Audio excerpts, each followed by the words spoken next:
Congratulations on reaching this stage. I am told that there were over 20 teams that participated in the preliminary rounds of the competition, and you have made it through to this particular stage. So well done to all of you. I'm sure the next 2 days will be even tougher as you come up against very strong competition. But moot courts, I think, are a very good way of practicing what you have learned in class, putting it into operation, practicing your communication skills.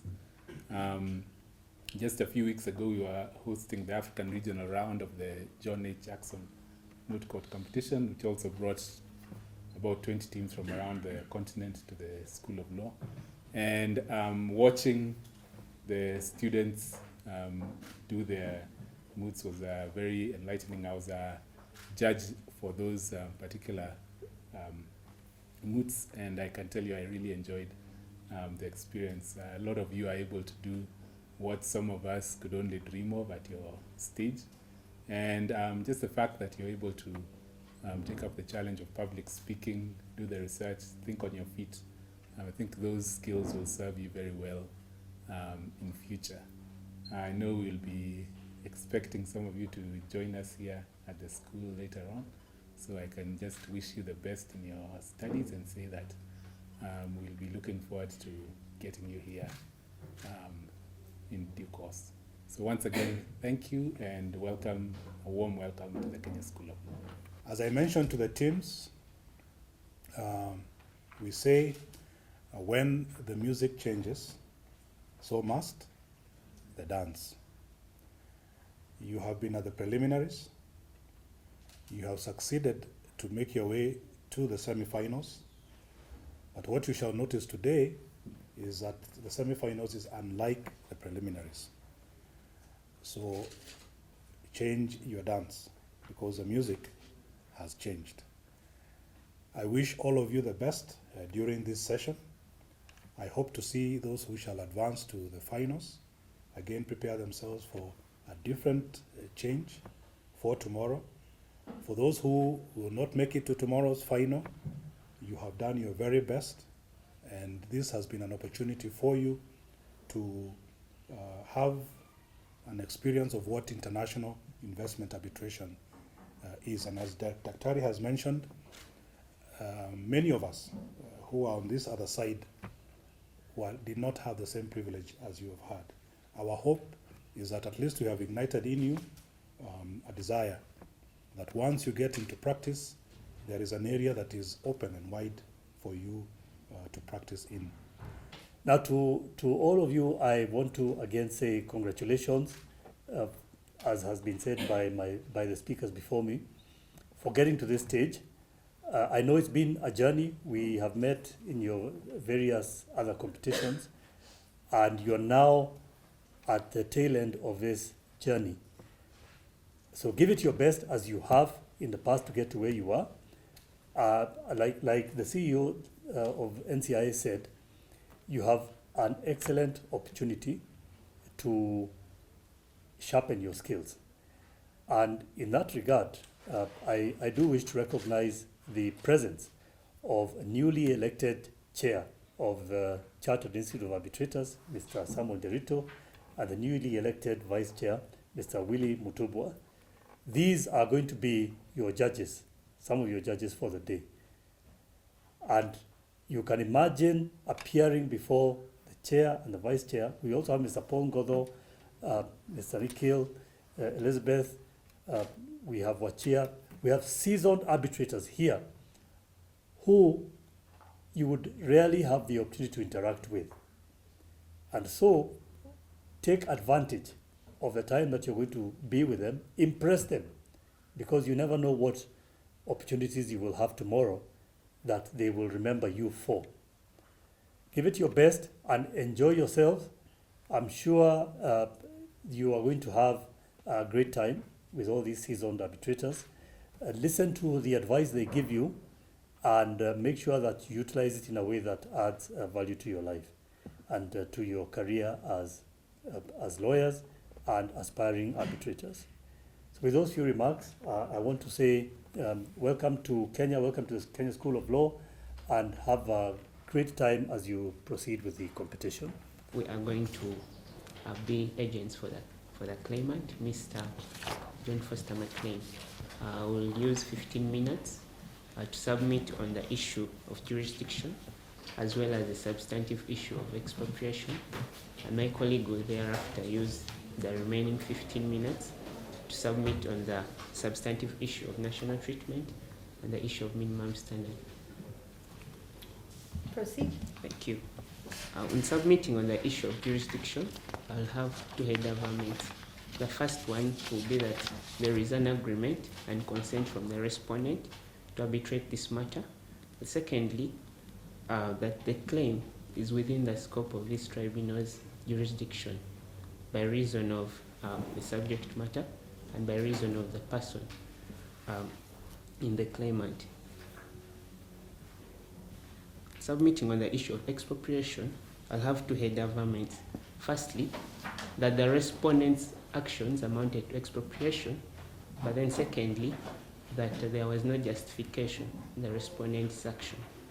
The respondent is the United Kingdom.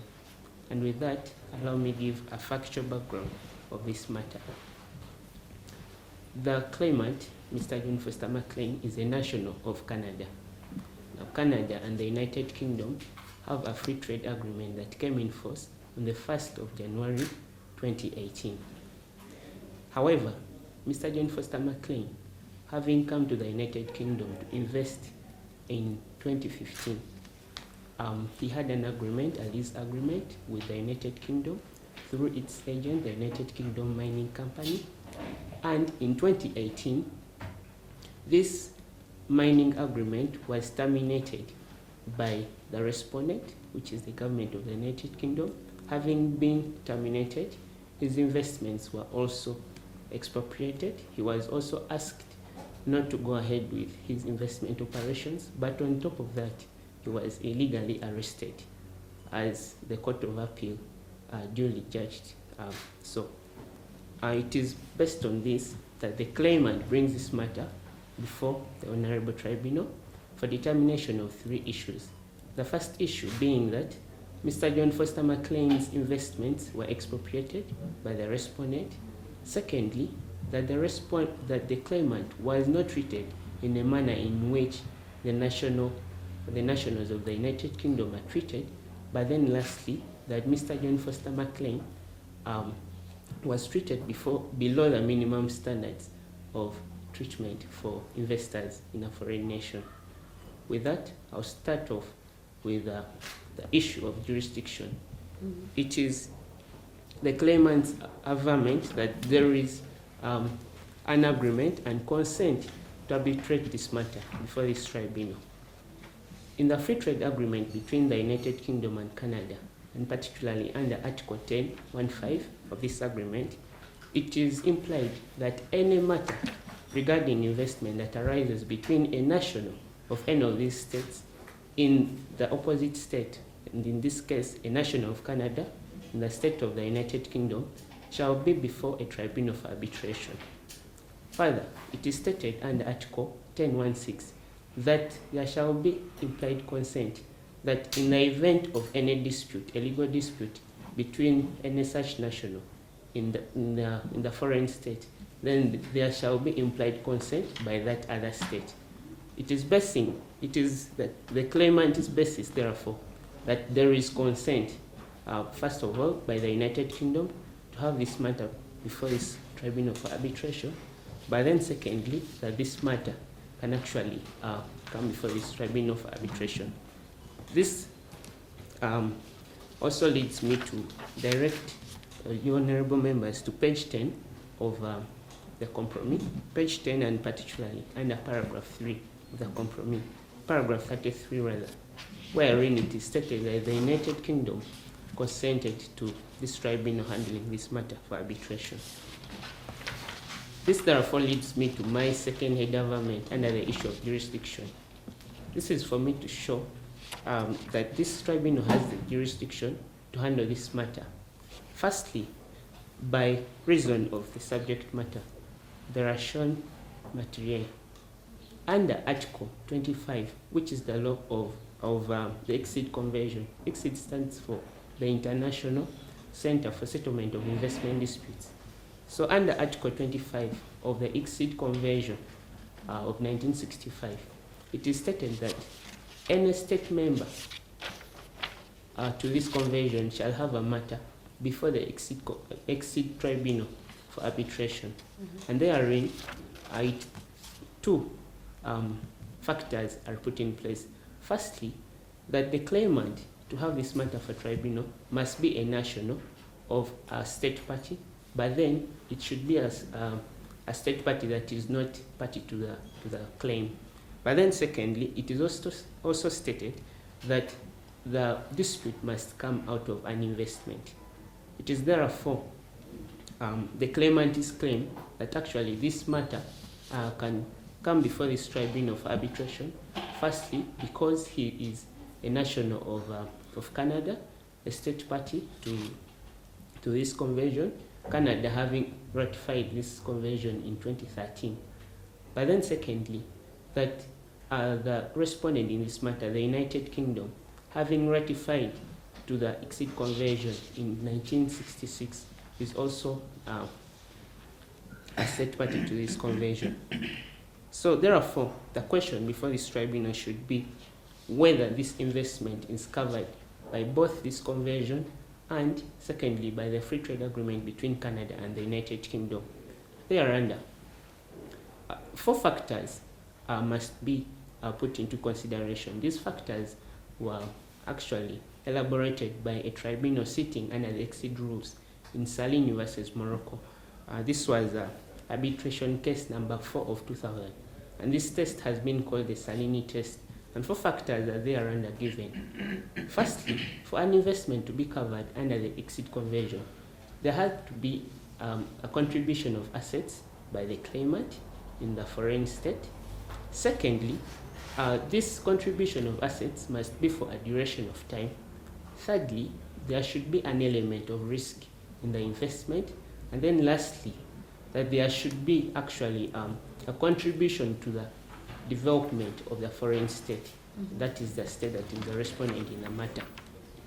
I'll therefore refer you to page 4, particularly paragraph 6 on line 5, wherein it is stated that Mr. John Foster McLean invested millions of dollars in the United Kingdom, and therefore the aspect of contribution of assets is satisfied. I'll then refer you to page 4, the same page, but this time under paragraph 5 on line 7, wherein it is stated that Mr. John Foster McLean intends to invest in the United Kingdom up to Vision 2050 is fulfilled in the United Kingdom. And therefore, that gives his investment duration of time. Honorable members of the tribunal, still on that same page, under paragraph 6 and line 6, it is shown that Mr. John Foster McLean's investment has contributed to infrastructure in the form of roads, but secondly, there has been employment of the nationals of the United Kingdom. And therefore, then that qualifies Mr. John Foster McLean's investment to contribute to the United Kingdom's development. And it is therefore the submission of the claimant that he actually satisfies the aspect of an investment, and therefore his investment is covered under Article 25 of the ICSID Convention. Secondly, I'll have to show that Mr. John Foster McLean is a national of Canada, which is the other state party to the ICSID Convention. Honorable members of the tribunal, under paragraph 4 and 5 of the Statement of Defense, this is page 17 of the compromise, the Statement of Defense of the respondent, it is stated that actually the respondent admits that Mr. John Foster McLean is actually a national of Canada. And therefore, it is the claimant's humble prayer that this tribunal puts into consideration the respondent's admission, and therefore not require the claimant to prove this particular aspect of nationality. But nevertheless, the claimant wishes to go ahead and and prove to you that Mr. John Foster McLean is a national of Canada. On page 6, under paragraph 14, and particularly line 2, it is stated that Mr. John Foster McLean is a citizen of Canada, having lived in Canada for a period of 25 years. And actually, he has investments. A majority of his investments are actually situated in Canada. And therefore, now this brings me to Article 10(2)(7) of the Free Trade Agreement between the United Kingdom and Canada. Under this Article 27, who a national is defined as that person that is actually a citizen of a country. But then thereunder, it is stated that where there is confusion as to whether this particular person is a citizen of 2 states, then the state with effective nationality, the dominant effective nationality, should be given precedent. And therefore, this brings me to definition of what dominant effective nationality is. And I'll refer this Honorable Tribunal to the notable case. It was the International Court of Justice, case number 1 of 1955. Thereunder, elements were given in the determination of who has effective nationality. And I'll relate to the element of social connectivity, but also on the element of reciprocal rights and duties. It is the claimant's submission that firstly, Mr. John Foster McLean, having lived in Canada for a period of 25 years, satisfies the element of social connectivity, 25 years.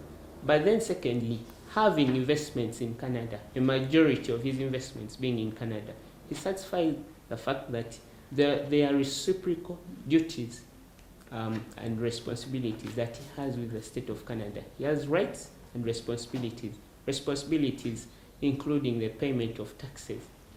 So, having submitted as such, it is the claimant's prayer that this tribunal finds itself as having the jurisdiction to handle this matter. I therefore now go to a substantive issue of expropriation. It's the respondent's argument that actually the respondent's actions amounted to expropriation. Now refer this tribunal to Bear Creek Mining Corporation versus the Republic of Peru. It was arbitration case number 21 of 2014 by this very exceed rules. And therein, it was stated by this tribunal that in the determination of whether there is expropriation, the definition of expropriation should be put into context. And the definition that was relied to in this case was a definition by Brian Egana in the Black's Law Dictionary, the 9th edition, actually on page 1123, wherein expropriation is defined as the action of a government taking the assets, the interest in assets of a particular person. And therefore, I refer this tribunal to page 4 of the compromise, and particularly paragraph 8, wherein it is stated that firstly, Mr. John Foster McLean's lease agreement was terminated, but then secondly, he was forced not to go ahead with his investment operations. It is our submission that firstly, Mr. John Foster McLean's interest in the lease agreement was forcefully taken away from him, but secondly, he lost control of his investments to the government of the United Kingdom. This fits within the definition of expropriation. However, there was no justification at all for these actions by the government. Expropriation has its justification given under Article 10(6) of the Free Trade Agreement between Canada and the United Kingdom. For one to justify expropriation, there has to be 4 factors. The first factor is that it should be done in public interest, but secondly, it should be done in a non-discriminatory manner. Thirdly, there should be adequate and prior compensation. And lastly, this should be done in due regard to the law. It is a submission and the submission of the claimant that actually none of these conditions were fulfilled. nowhere is it shown in the compromise and in the exhibits before the honorable members that there was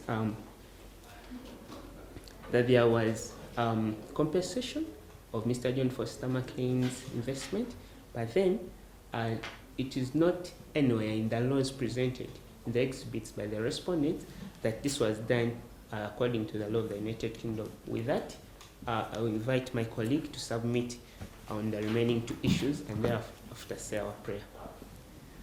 Ms. Chairperson and the honorable members of this tribunal, good morning to you. As already introduced, my name is Kanani Daniela, and I'll be addressing issue 2 and issue 3, and thereafter state the prayers.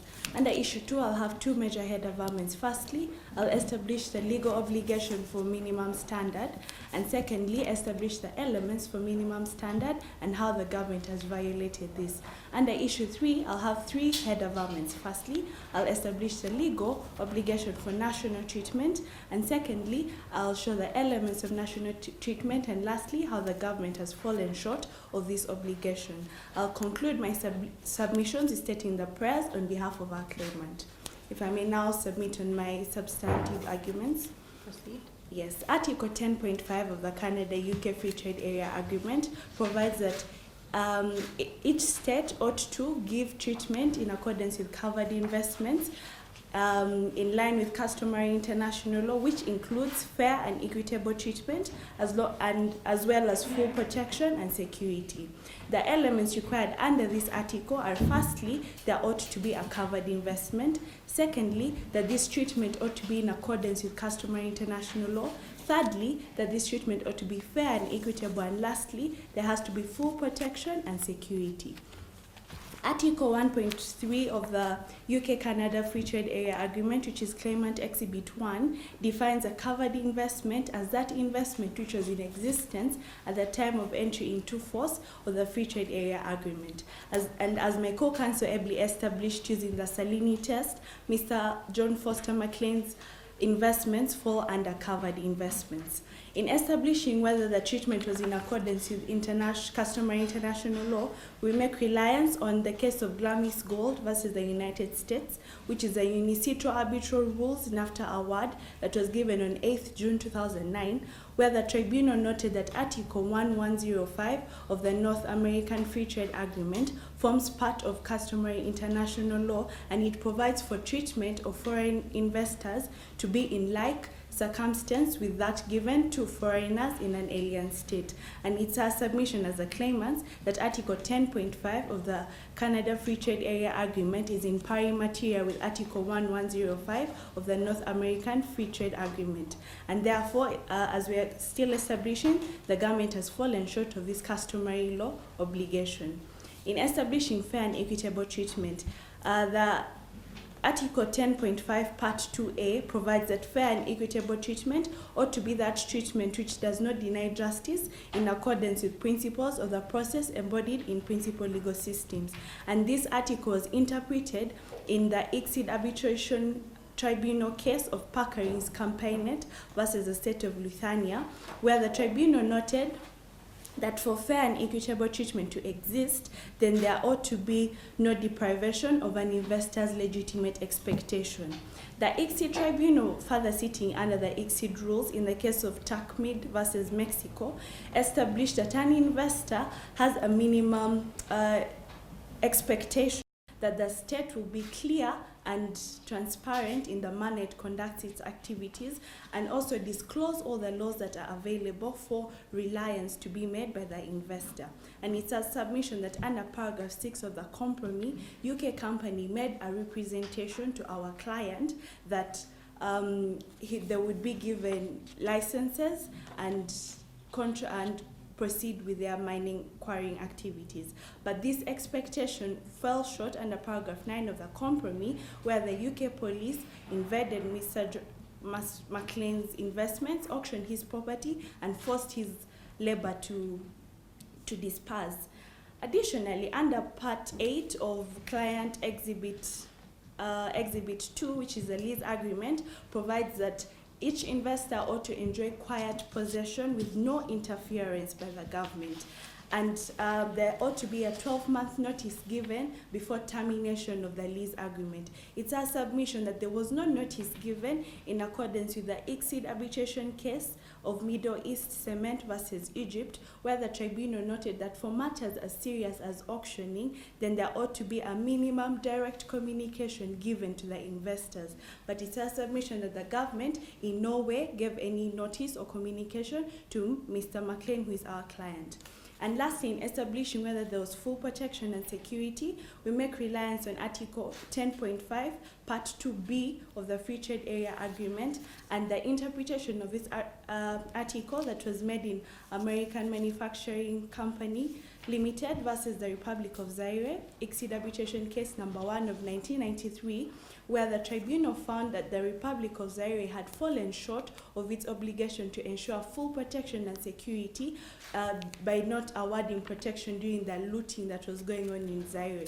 It's a submission that paragraph 9 discloses that the UK police, instead of protecting Mr. McLean's investment, went on to arrest him, auction his property, and disperse his workforce. With that, we submit that the government utterly fell short of its obligation under Article 10.5 of the Canada-UK Free Trade Area Agreement. As regards national treatment, Article 10.3 of the UK-Canada Free Trade Area Agreement provides that each party shall accord to investors of the other party treatment that is no less favorable and in like circumstances with its own investors with respect to an investment. And the elements for national treatment were established in United Parcel Services of America versus Canada, ICSID arbitration case number 1 of 2002, where the tribunal noted that for one to claim national treatment, they ought to show that firstly, the respondent gave treatment in accordance to an investment, secondly, that this treatment was in like circumstances to other local investors, and lastly, that it was less favorable as compared to other local investments. And Paragraph 9 clearly discloses that in May 2018, the UK police arrested Mr. McLean based on the investments he was carrying out in the Portland quarry because he had apparently gone beyond the land that was prescribed to him under the lease agreement. This clearly shows that the treatment that was accorded to our clients was as regards his investments. In looking at whether it was in like circumstances, the clients, based on the case of Pope and Tabolt versus Canada, Unicitro Arbitration Rules Award and Merits that was decided on 10th April 2001, where the tribunal noted that for an investor to fall in the like circumstances as a local investment, then they ought to be in the same economic or business sector. However, it's important to note that the London Court of International Arbitration in Occidental Exploration and Occidental Exploration and Production Company versus Equido, ICSID arbitration case number 3467 of 2004, the tribunal noted that the essence and the relevance of national treatment is to ensure protection for foreign investors in a local setting. Therefore, it opened up the comparison to be with any other investor, not specifically in the same economic or business sector. And it's a submission that the compromise does not disclose any other complaints that were brought about by local investors, and that is the interpretation we are using before this honorable tribunal. And since Mr. John Foster McLean this plight fell on him alone, it clearly shows that the government treated him in a less favorable manner. And in conclusion, we pray that this honorable tribunal finds and grants a declaration that the UK has breached its obligations under the Canada and UK Free Trade Area Agreement, that the tribunal would grant our clients compensation worth £560 million for the loss we suffered. Thirdly, that this tribunal will grant us moral damages in line with the ICSID arbitration case of Lemire versus Ukraine, arbitration case number 1 of 1998. And lastly, grant us costs associated with our legal fees. We so pray. We are representing the respondent in this case, which is the United Kingdom of which is the United Kingdom, also known as Britain. It's a sovereign state that's located in the European continent. My concurrents are Nakibuka Madina and Mugisha Brian. On this case, with regards to the issues that were presented by the claimant team that represent Mr. McLean, we will tackle with the issue of whether the tribunal has jurisdiction over this case. We'll also tackle with the validity of the lease agreement. We'll tackle with the issue of Mr. McLean's unlawful exploitation. I'll start with the issue of the jurisdiction of the tribunal in this case. Your Honor, Mr. McLean is an individual that has dual nationality, as it's been represented. His Canadian citizenship was got through a process of nationalization, which he got in a statute he got in 1970. Prior to that, he was a UK citizen. So, in accordance with Article 25 of the International Center for Investment Settlement of Dispute, Mr. McLean being a Canadian citizen, we find that the tribunal has no jurisdiction under this case, since in order for an international tribunal to have jurisdiction over the case, there has to be involvement of two international individuals. And as we are seeing in this case, Mr. McLean being a citizen of Canada makes this tribunal to lack ground of jurisdiction. And to that, I would like to continue with the jurisdiction in person. I would like to add on upon that so that I can present. So, our client, Mr. McLean, was born in the island of Man. Our client in the United Kingdom identified that Mr. McLean was born in the island of Man. Okay. This is an island that's under the jurisdiction of Britain. Right. Since Canada and Britain don't ask for a person to lose one nationality when they acquire that, you may have dual nationality, but Canada gave Mr. McLean a nationalized citizenship, but there's no identification that shows that Mr. McLean lost his UK citizenship. Mm-hmm. There's no document, and there's no way to prove that the documents were lost. So, to that fact, the UK exercised its domestic jurisdiction in handling Mr. McLean. Hence, therefore, the jurisdiction doesn't have personal jurisdiction of this case. I would like to go on with the jurisdiction of the material, the subject matter. Mm-hmm. There's the lack of the variability of the investment on the free trade agreement, since the release that were conducted between Mr. McLean and UKCOM. This release agreement was done in 2015, before the entry into force of the free trade. It was a release that was done under a law that had not even been existing. So hence to that, we would like to tell the court that it lacks jurisdiction. We also would like to identify jurisdiction in temporal jurisdiction of this case. Mr. McLean's dispute lies through the free trade agreement. This free trade agreement came into place in 2018. The investment and the issue of Mr. McLean's property were done in 2015. That's 3 years before the entry into force of this free trade agreement. So, due to that, we find that the dispute that Mr. McLean is raising, the breach of the free trade agreement, is non-existent, since this free trade agreement wasn't there in time they conducted their contract. If it may please the tribunal, I would like to talk about the recognition of the legitimacy of the lease agreement.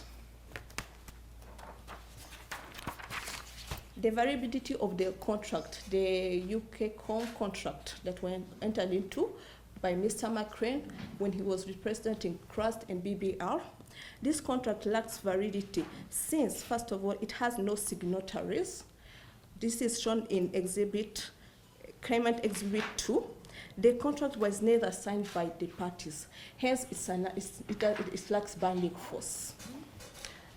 The lack of a binding force doesn't give, hence deprives the UK government for having obligation on Mr. McCrane's investment.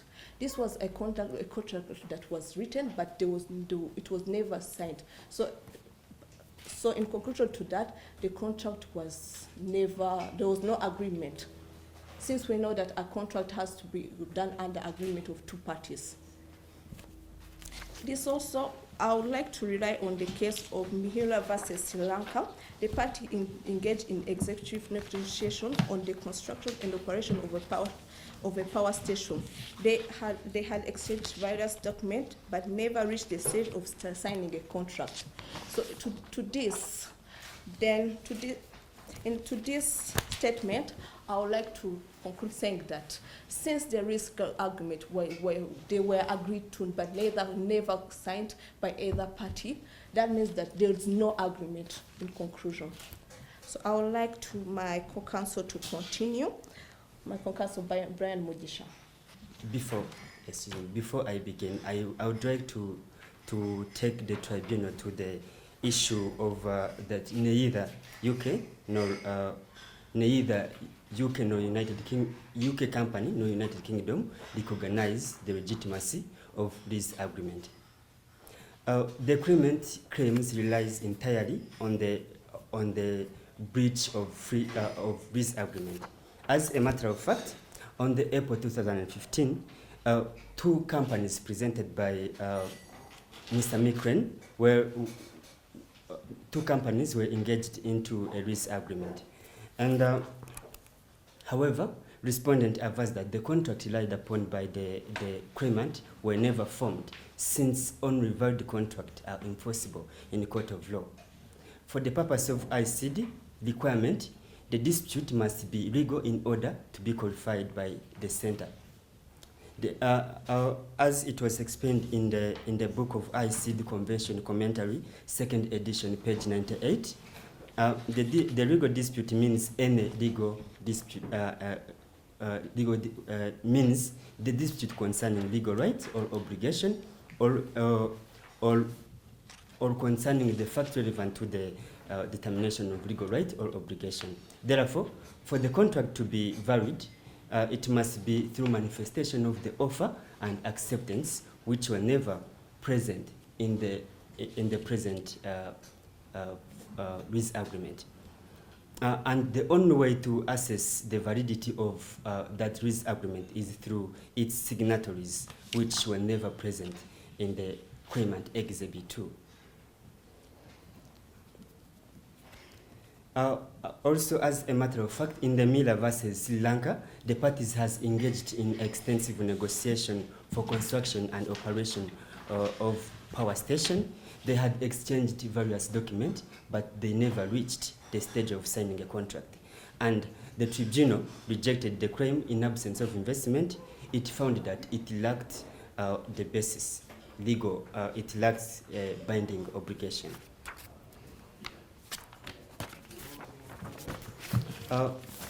On the next issue, UK CRAS and UK BLS, so-called lease agreement, are not covered by free trade agreement.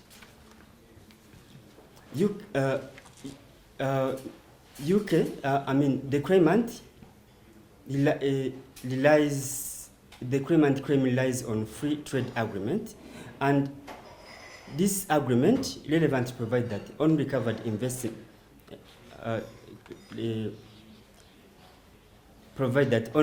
investment will be protected by the tribunal. Yeah.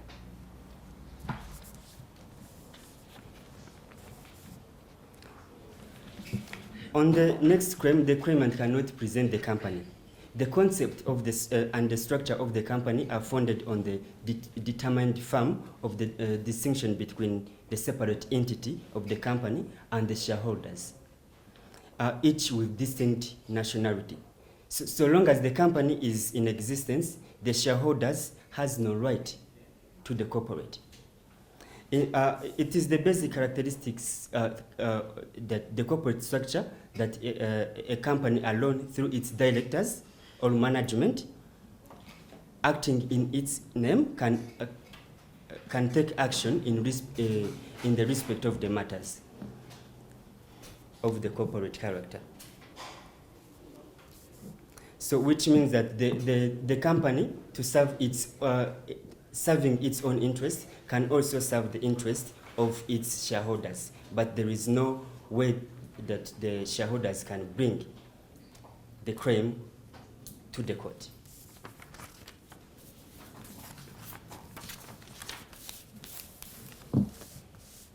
I would like also to address the tribunal, demand of the tribunal that the UK cannot, UK promise does not constitute an offer but an invitation to trade.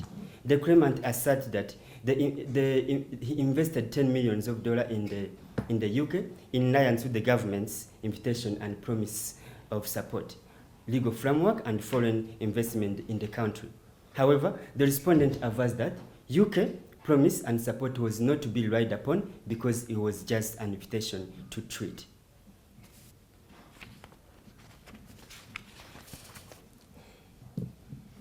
Also, in regard to the claimant arrest, the claimant had been trespassing the quarry site and operating in violation of UK convention in the UK environmental regulation by excavating sand and gravel material from area outside the Poland quarry region he was given.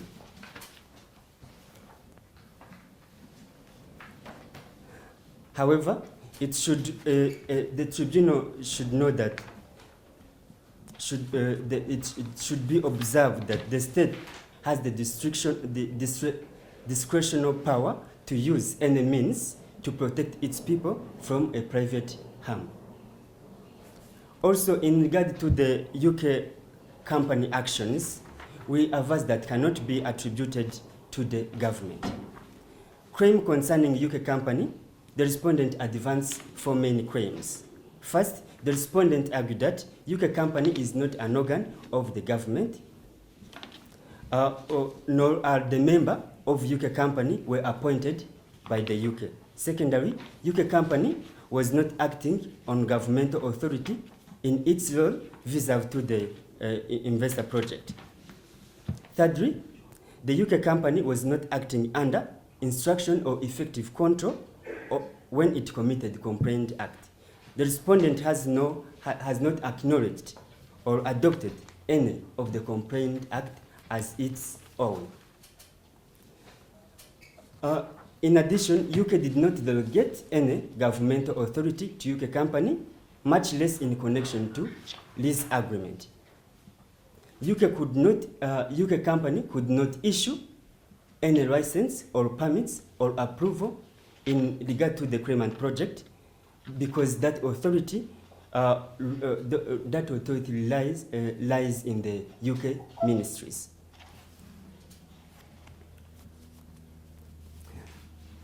The respondent also lies on Supreme Court of Canada in the M. Skinny vs. University of Guelph to argue that the fact that an entity is a statutory body performing a public service and that's subject to the judicial review does not itself make it a part of the government. Also, in the case of John Dinar versus Egypt, it's ICD case, the tribunal established two parts test. First, the act must be performed by the entity empowered to exercise element of governmental authority. The second, the act is itself performed in existence of governmental authority. Respondent also submitted that the distinction should be made. The distinction should be drawn between public service and government authority, as was done in June Denial Tribunal.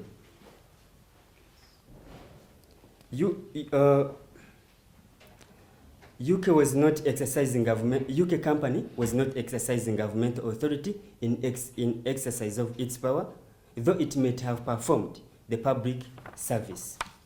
In Jan denial test to this case, the tribunal applying Jan denial tests in this case, none of alleged wrongful act was committed by the UK.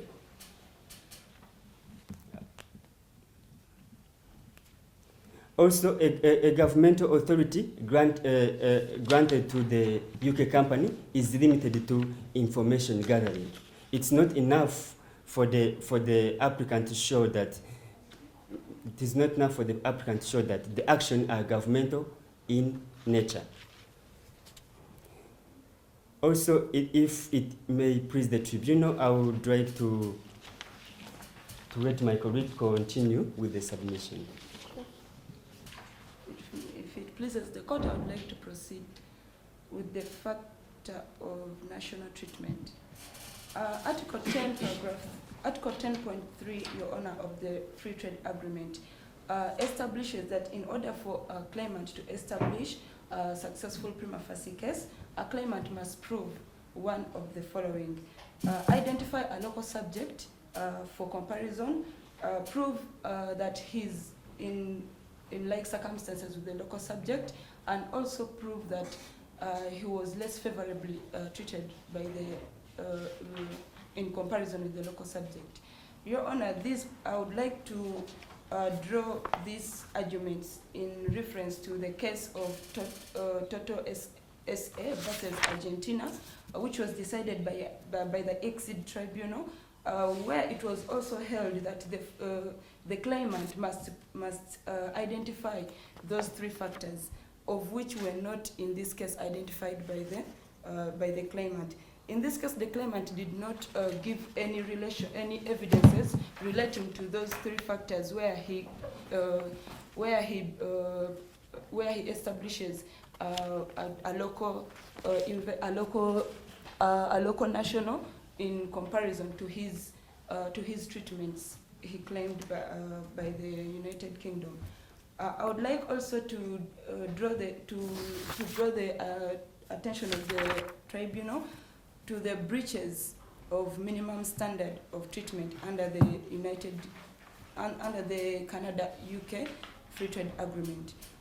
It shall be provided that each party shall provide fair and equitable treatment to a foreign investor.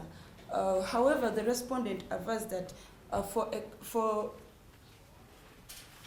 the respondent avers that it is known that the party seeking to rely on customary international law bears the burden to prove the content and existence of this law. In regards to the Royal UK to the actions that were taken against Mr. McLean's investment by the Royal UK Police and authorities, Your Honor, Mr. McLean was trespassing beyond the boundaries of the quarry site and doing quarrying activities which were which were against the royal regulations of United Kingdom. Therefore, his arrest was due to the fact that proper investigation by the state were to arrest him and stop his activities illegally that would bring harm to the nationals, since it is up to the state to protect its nationals from any harm from any foreign investor. Given this fact, Your Honor, Mr. McLean relies on a lease agreement that was signed between United Kingdom company and Crust through him and BRLLC. These agreements, as clearly stated, were not signed and therefore are not binding. If a foreign investor relies on such an agreement to exploit or to invest his money in a foreign country, how can the government sit and fold its hands and not protect its citizens? Maybe the investment is not in good faith, Your Honor. I would also like to proceed with the fact that instead of the claimant attributing that the arrest was illegal and all the actions taken against his quarrying site, he would have obeyed the laws and stopped the quarrying site, the quarrying activities immediately, as it was ordered by United Kingdom authority. Since his claim to be given a go-ahead by the United Kingdom company gives the fact that the lease agreement or the permits to carry on the quarrying activities do not reside in UK company, but rather in UK authorities, which are the United Kingdom Ministry of Environment and Climate Affairs. The United Kingdom also would like to, the respondent would also like to go to the fact that the investor failed to set out applicable tests under international law for determining whether UK acted under instructions of government. Your Honor, there is no circumstance whatsoever that show that United Kingdom was carrying out all these activities under the instructions of the United Kingdom company was carrying out these activities under the instructions of of United Kingdom government. Given the fact that the United Kingdom company was only supposed to gather information and direct the investor to invest in his billions in United Kingdom in reliance to United Kingdom's Vision 2050 of supporting direct foreign investment. This does not therefore give the value to the fact that when the client went aside and signed contracts with United Kingdom company, then the government should be then these actions should be attributed to the government. The respondent has not also adopted any of the facts as complained. Claimant does not qualify as investor of the other party as to the fact that he has a dual nationality. In this fact, Your Honor, it is clearly stated in the fact that the applicant was born in the Isle of Man in United Kingdom. This is a territory of United Kingdom government, and given the fact that his families helped him in gathering information and getting his lead into investing in United Kingdom, shows that he still has a great tie with the United Kingdom. Therefore, his nationality as a United Kingdom citizen should also be taken into account when verifying this matter. The claims, therefore, of breaches by United Kingdom are of mere hearsay. Your Honor, I would like to proceed with the argument that the respondent submitted the investor failed to apply. The investor failed to apply or to in accordance to customary to international law to give the investor favorable treatment or to give the investor the national treatment. This is not a fact, Your Honor, because in accordance to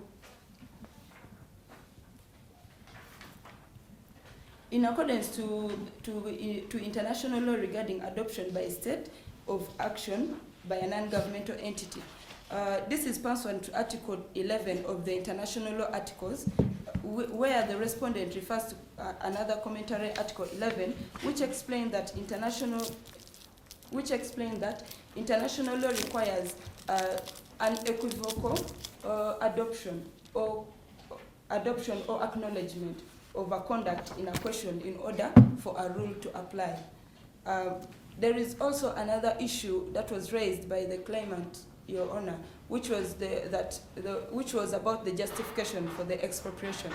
It was done that it was not done in public interest. Your Honor, this is not a fact of truth, because the fact that the claimant operated a quarrying and designed and operated a quarrying site in a government-owned land, I would like to put in place that if the claimant is a well-known investor in UK, how then can you take your billions of money and invest in a country without proper documentation or without going to the rightful authorities and only relying to one single company which gave you a go-ahead, because there were no signed papers that showed that the permits were actually rendered by United Kingdom. Neither were even the United Kingdom company did they give them the permits if it was either to be proven that it was fake or whether it was valid. There were no signed documents as permits to go ahead with the quarrying site. I would also like to put up a point that and just a time check that I think we have about, what, 4 minutes? 4 minutes, yes. Yeah. Thank you, Your Honor. I would like to use it properly. Sure. United Kingdom also promised to give permits to the claimant, Your Honor, but a promise without evidence cannot be brought before this honourable court. I would also like to give the fact of a covered investment, where Mr. McLean signed on behalf of Crust Limited and BRLLC. Your Honor, Mr. McLean signed these contracts on behalf of behalf of two enterprises. Therefore, how can he come as a person to claim for damages and rights before this tribunal? It is supposed to be the United Kingdom is supposed to be going against companies, two companies that were represented by Mr. McLean, and rather not McLean as an individual. Therefore, he does not qualify to be part of this dispute. I would like to submit our prayers to this court, and the claimant, therefore, Your Honor, would like to request that the tribunal may declare its lack of jurisdiction to hear and decide on the claims brought by Mr. McLean. We would also like to pray that should the tribunal find that Mr. McLean's claims, that it has jurisdiction to hear the claims, therefore to dismiss Mr. McLean's claims and order him to pay all costs associated with arbitration. We would also like to pray that since Mr. McLean failed to prove the considerable quantum or amount of damages, we would like to aver that for a person to claim damages, it should at least be in correspondence with what they had invested, and damages should not put the investor in a better position, but rather to give the exact amount that was lost. So we would like to pray to the tribunal to dismiss the prayers of the claimant's damages, as it has no merit. We would also like to pray to the tribunal to declare any other reliefs as it deems fit, and just rest our case. Thank you very much. And now the claimants have exactly 10 minutes of rebuttal. The respondent to our issues not in an organized manner, but we shall try as much as possible to capture everything. It's our belief that the respondent responding to the issue of jurisdiction and also commented on the issue of attribution, national treatment and expropriation. And these are the ones we are rebutting. Firstly, on the issue of jurisdiction, it is the respondent's averment that Mr. John Foster McLean has dual nationality. That is nationality, both the United Kingdom and Canada. Well, in response to that, we shall refer this honorable tribunal to the free trade agreement between the United Kingdom and Canada, and particularly we shall refer you to Article 10.7, wherein a national is defined as, but particularly the element that we'd love to capture is where in the issue of dual nationality, then what should be considered. And as already submitted when we were submitting dual nationality, in the event of dual nationality, then what should be considered is the dominant effective nationality of the claimant. And with respect to this aspect, the claimant actually noted the international law principles, and particularly as expounded in the Notabone case by the International Court of Justice. And the Notabone case, being case number 1 of 1955, actually elaborates effectively who dominant and effective national is. If I may give the 4 factors that should be used to determine who an effective national is. Firstly, there should be a social factor of attachment. Secondly, there should be genuine connection of existence. Thirdly, there should be the person should have interests and sentiments in that particular nation. But then lastly, there should be an existence of reciprocal rights and duties. And as earlier on shown, the social factor of attachment. Mr. John Foster McLean has lived in Canada for a period of 25 years.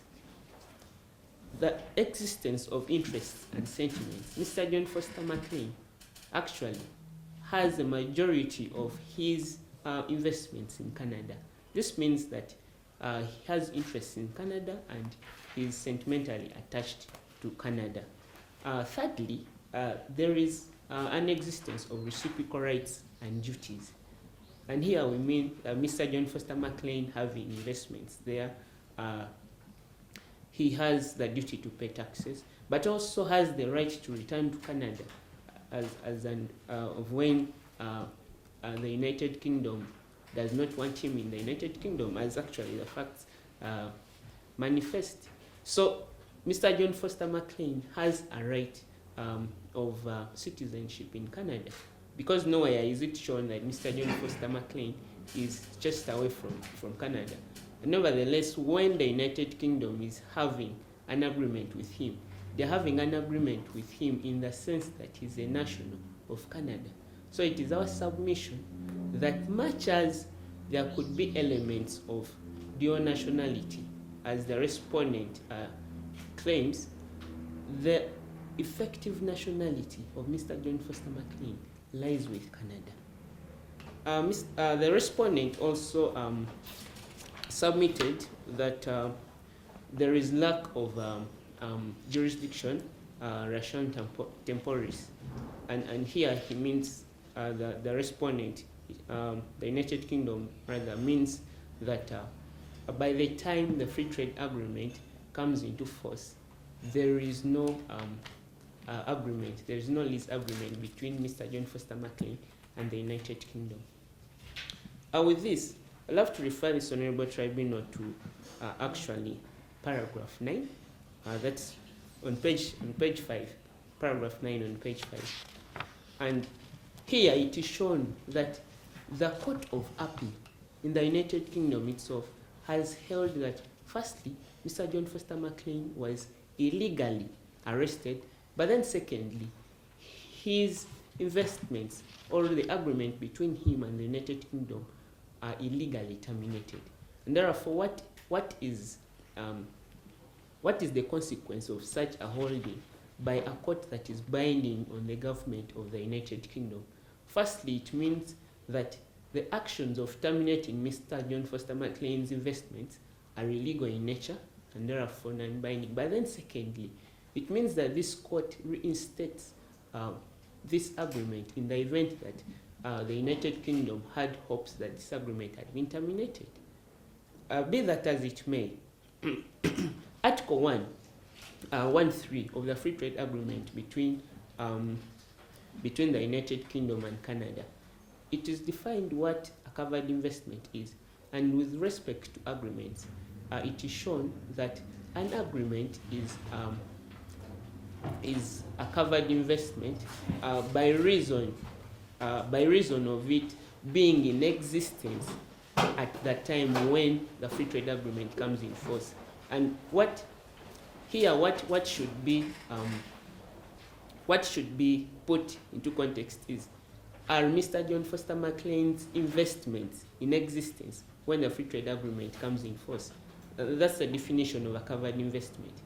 Not is the agreement putting in place the investment in existing at that particular point, because the covered investment is that is in existence at the time when the free trade agreement comes in force.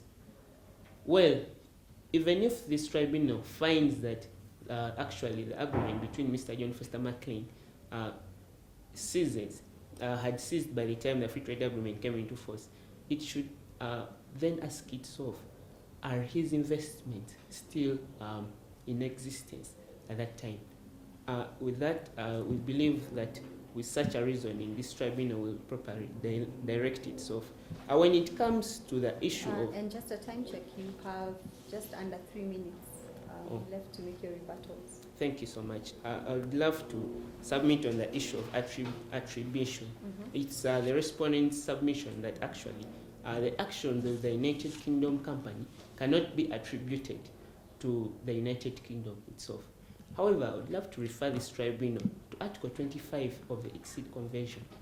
And Article 25 of the Exceed Convention, in stating who a state that is party to an arbitration is, it is stated that the actions of the sovereign of the state itself, but then secondly, of its agencies, and here it is stated, it should be under paragraph 3 of the compromise, that the United Kingdom Mining Company is an agency of the United Kingdom, and therefore its actions are actually attributed to the United Kingdom itself. But be that as it may, Mr. John Foster McLean acted on the misrepresentation of the United Kingdom Mining Company as being with the capacity to act on behalf of the United Kingdom. And actually, the law in the United Kingdom itself, in the case of ESOP Petroleum Limited versus Madden, it is shown that where there is misrepresentation of that nature, then the claimant does not is exonerated of any mistake that he might have had due to that misrepresentation. And therefore, when Mr. John Foster McLean acts due to the misrepresentation of the UK Mining Company, then the United Kingdom cannot then come and say that he acted in bad faith. With that, I would love to ask my colleague to use the remaining 1 minute. So the respondent submitted that for a requirement for national treatment to be there, then there has to be a comparison with a local actor.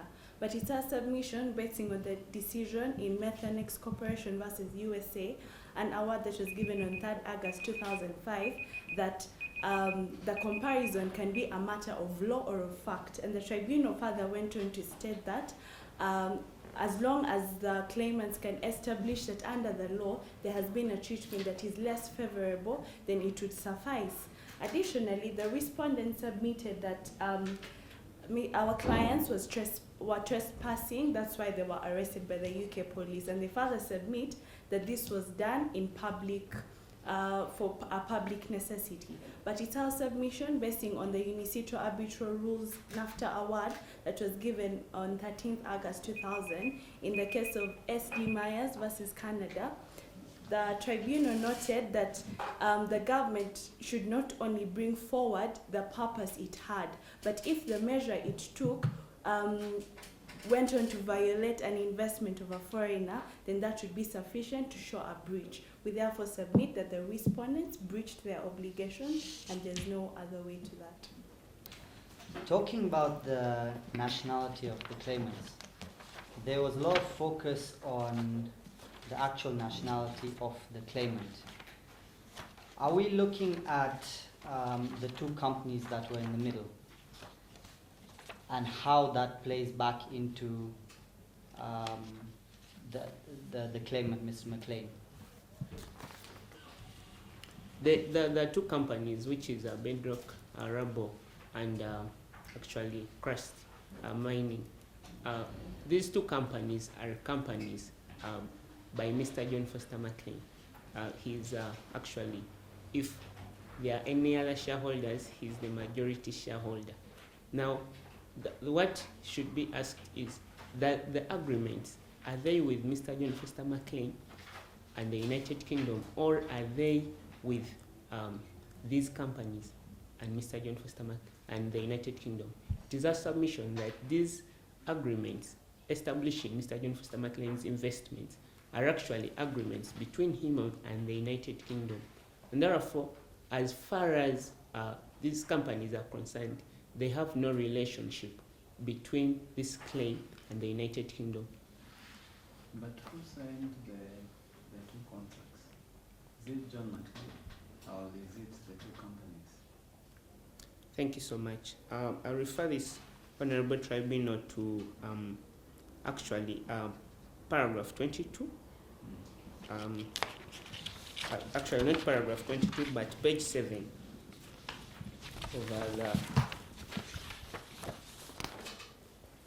page 7 of the compromise. Yes. Thereunder, we have two kinds of agreements. And the first kind of agreement is with Mr. John Foster McLean and the United Kingdom, but then the other is between Crust, for which Mr. John Foster McLean signs, and the United Kingdom. Now, it is our submission that Mr. John Foster McLean brings this claim and actually frames these issues in comparison to him as an investor, as a foreign investor. Now, he invests in these companies as a foreign investor.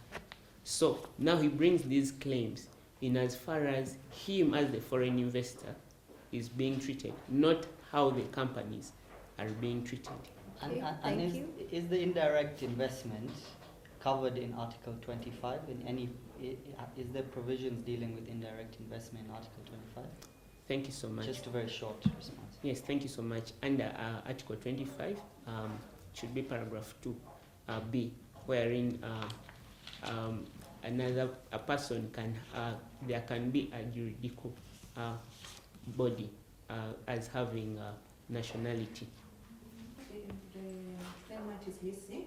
These two companies, this investment, it's clearly stated on the Moot program page 7 that Mr. McLean invested in UK two United Kingdom-based investment vehicles. This company were United-based.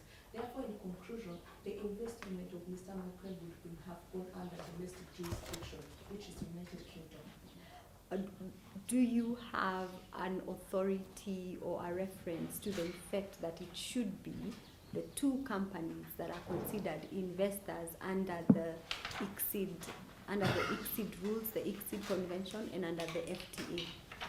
I just have the statements of the facts that state that Mr. McLean investment was done through a UK company investment vehicle. Do you have an authority that that justifies your position that it should be Mr. McLean who is considered the investor?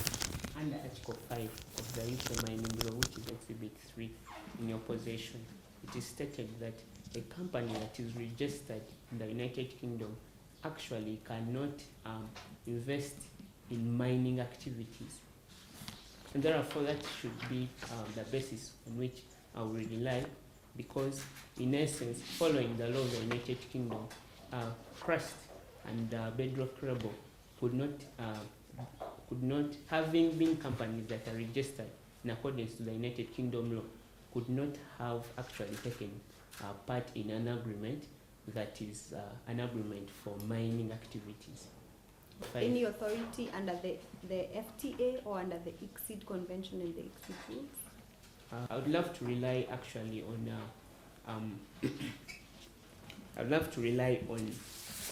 Article 25, paragraph 2, B of the ICSID convention, and they are under when defining the jurisdiction of a juridical body. The jurisdiction is given to a juridical body that does not have a foreigner, that actually has a foreigner as having the overall the overall control of the company. And therefore, it is our submission that Mr. John Foster McLean has the overall control of these companies. Okay, thank Yes. you. Yeah, I think there was a very persuasive argument being driven by Sadrine on jurisdiction. And it was on the issue of the fact that the FTA came into force in 2018 and the investment was commenced by articles signed in 2015. So what do you make of Article 1.3? That is the interpretation section of the FTA, what talks about covered investment and the definition of existing in the definition section of the FTA. I'll say that there's prior to that, prior to the signing of the risk agreement in 2015, UOKCOM terminated that agreement. So that article doesn't cover the issue, since the lease was also terminated. And in addition to that, how can an article govern the lease that was never agreed to? It's not signed. That's the issue with this lease agreement. There's no signatories on this agreement, meaning that there's no agreement. These two parties never agreed. It's there in theory, but without any binding obligation. And in addition to that, UOKCOM also terminated it. So I don't see no binding force of Article 10.3. So you see, Council, you cannot probate and approbate a position. You can't say the contract was terminated, then you say it was not signed. They could not terminate something that was not in existence. So was there a contract in existence? Was there a contract being terminated? Your Honorables, the contract relied upon, as stated earlier, was never formed. As a matter of fact, we say that the only way to assess the validity of the contract was through its signatories, and then there is no available signatures in the claimant Exhibit 2. And also, according to that, we added that the ICD book commentary review, page 98, provide that only it will be applied to the legal dispute. So if the only way to assess actually whether the investment was legal, it is through assessing the validity of the contract. And then the contract, if it was not valid, then there is no legal dispute. And then to that, ICD lacks jurisdiction. Sorry, not to be mischievous, but when you look at the FTA, it talks about an agreement in writing. Yes. Is there a provision for signature? Or is it just an agreement in writing? Oh, that is the formalities of the treaty, and then there is a formality of the contract. And the contract, which is a lease agreement. The lease agreement, it was a contract that the claimant is in agreement saying that he entered into between UK company and himself, the claimant himself. And then that contract is not valid. And actually, it is our verdict that it is fraud, and therefore it shouldn't be considered by the tribunal. What laws should the tribunal be taking into account when dealing with the jurisdictional points used? And two, in determining if there is a lease in place, the contractual rights and obligations, to what extent and what laws should be applied by the tribunal in determining that part of the dispute? And then three, in terms of the procedure of the arbitration, is there any particular law that we should be inclined to take into consideration, the procedure and the conduct of arbitration? The jurisdiction of this tribunal is actually supposed to be derived from the law of the arbitration itself, which is the law that sets in place this tribunal. And to us, this is the International Center for Settlement of Investment Disputes Convention of 1965 as enacted in Washington. When it comes to the law of determining the rights and duties of the parties to a contract. It should be the law of the contract. And the law of the contract in this case is the free trade agreement between the United Kingdom and Canada. But then secondly, it is the agreement between the United Kingdom and Mr. John Foster McLean, which is actually exhibit number 2 in this case. When it comes also... The mining lease agreement. I beg your pardon? The mining lease agreement is the one you're talking about, Exhibit 2. Both the mining lease agreement, but then secondly, Exhibit 3, which is the mining law of the United Kingdom. When it comes to the procedure that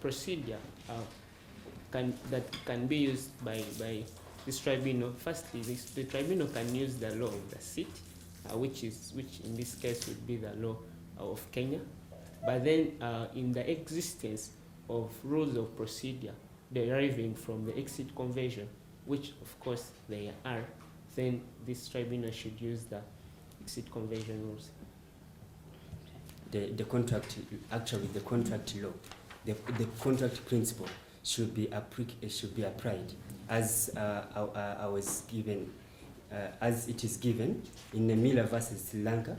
The parties has engaged in extensive negotiation on construction operation of power station, and then they had exchanged various documents, but actually they never reached the stage of signing the contract.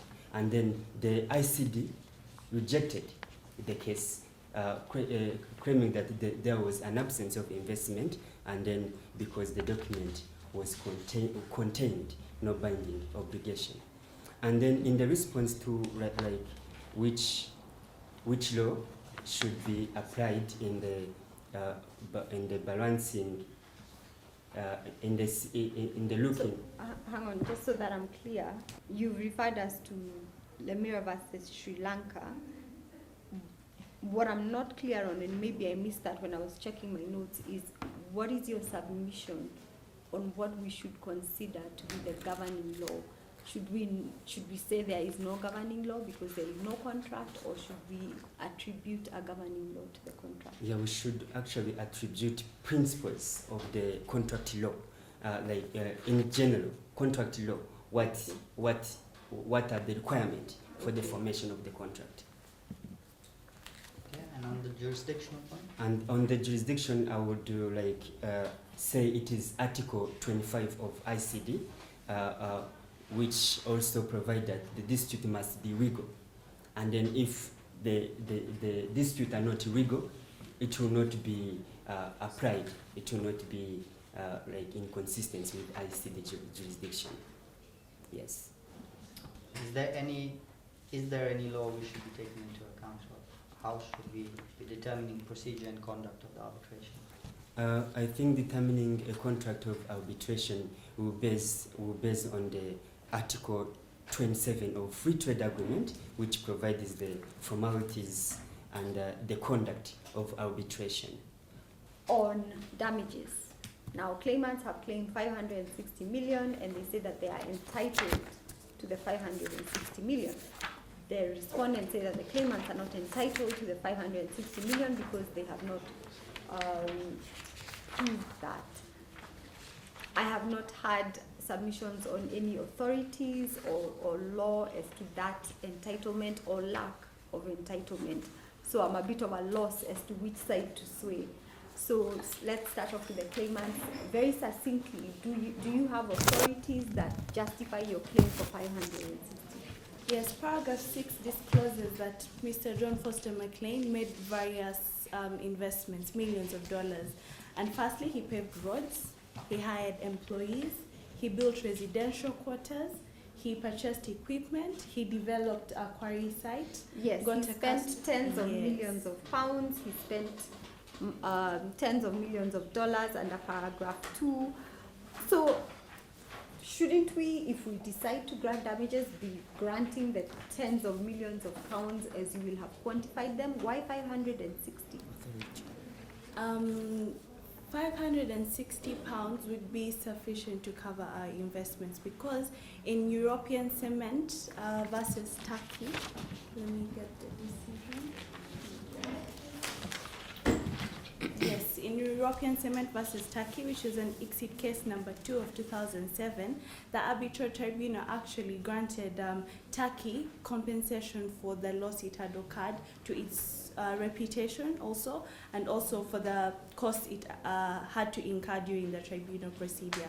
It's a submission that on top of the loss that our client has suffered under paragraph 6 of the compromise, he has also suffered both, his reputation has suffered because he's a well-renowned investor in Canada, and arresting him and imprisoning him had adverse effects to his investments, and also the cost he has had to employers to represent him today, based on, you know, the actions of the respondent. So are you putting moral damages within the confines of your 500? Yes.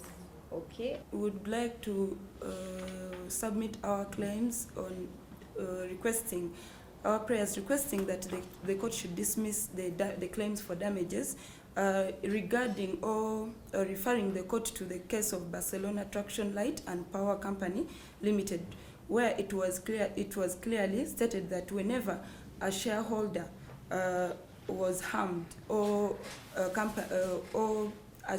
a shareholder's interests are harmed by an act done to the company, it is to the latter that he must institute an action. For although two separate crimes may have suffered, two separate entities may have suffered the same wrong, only one entity have a right to the infringement. Therefore, I would like to say that the damages must not put the claim or the claimant in any better position, but rather... Why do you say better position? Like, for example, if we see the amount of money that the claimant is giving, the total amount of money, £560, or that they want for damages, that is, they are including moral damages and other damages. We do not know how that amount is calculated or is ended up with. Mm-hmm. So that clearly shows that it was not the actual money they used in the investment. And so the breach of any contract should not put the claimant in any better position than the one they had before, absent the breach. The fact that the claimant was not the only shareholder of the two entities, would that affect the claimant's damages assessment, or has it been taken into account? It is the claimant's submission that actually the shares that he has in these investments are quantified, and therefore when assessing these damages, it is the claimant's belief that the share of the investment amount in accordance to the shares that the investor has. And if I may refer to this paragraph 22, Mr. John Foster McLean has 49% shares in Crust, and he also has, however, he's entitled to 80% of the profits. So that would mean that he's entitled to 80% of the damages that with relation to Crust Company. However, when it comes to Bedrock, it is a claimant's submission that actually he is entitled entirely to the entire amount of the investment. Thank you. Before we even talk about the damages or the cost of the damages, we must take into account that since the claimant engaged in abusive treaty shopping, when I say abusive treaty shopping is that since he shifted legal domicile in order to benefit from the protection of free trade agreement, also those damages, for us, we won't even recognize any way for the claimant to be given any damage, because his claim are not anywhere connected to us. A dispute arising direct from an investment by Mr. John Foster McLean through two companies which are partially owned and entirely controlled by him, with the United Kingdom company on mining and limestone quarrying in the Portland regions of United Kingdom. The issues arising from that are the contracts signed by the two companies through Mr. McLean with United Kingdom and the breaches arising thereafter. I would like to proceed with the jurisdiction and admissibility of the court. Article 25, paragraph 1 of the ICSID Convention defines the scope of the center's jurisdiction, and the claims submitted here today by the claimant clearly fall within that scope. Article 10, paragraph 10.15 of the Free Trade Agreement, hereby signed between United Kingdom and Canada. Mr. McLean, pursuant to this article, submits his claims in this jurisdiction in his capacity as an investor of Canada. Your Honor, Article 25, paragraph 3 states the consent of both parties, where Mr. McLean and United Kingdom both consented to the submission of their claims to this tribunal.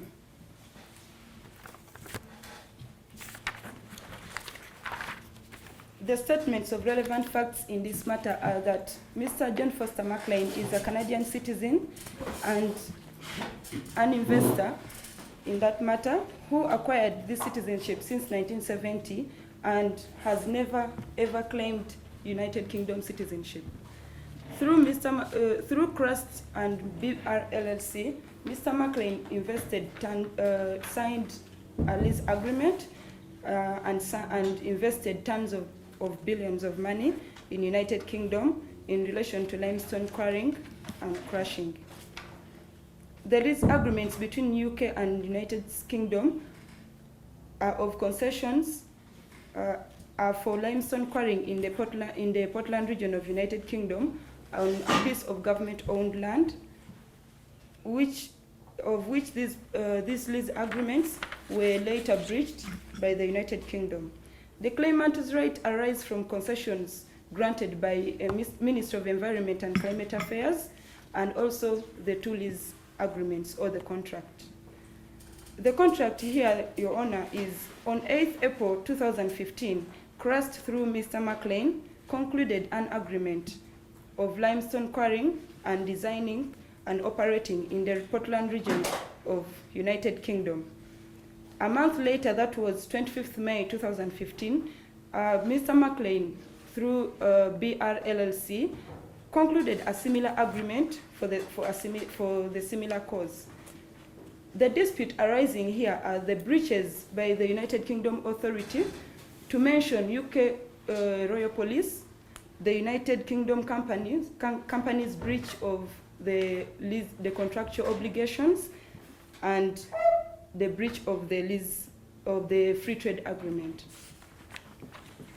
The issues arising in this matter today are whether the court or the tribunal has jurisdiction to hear the claims submitted by Mr. McLean today.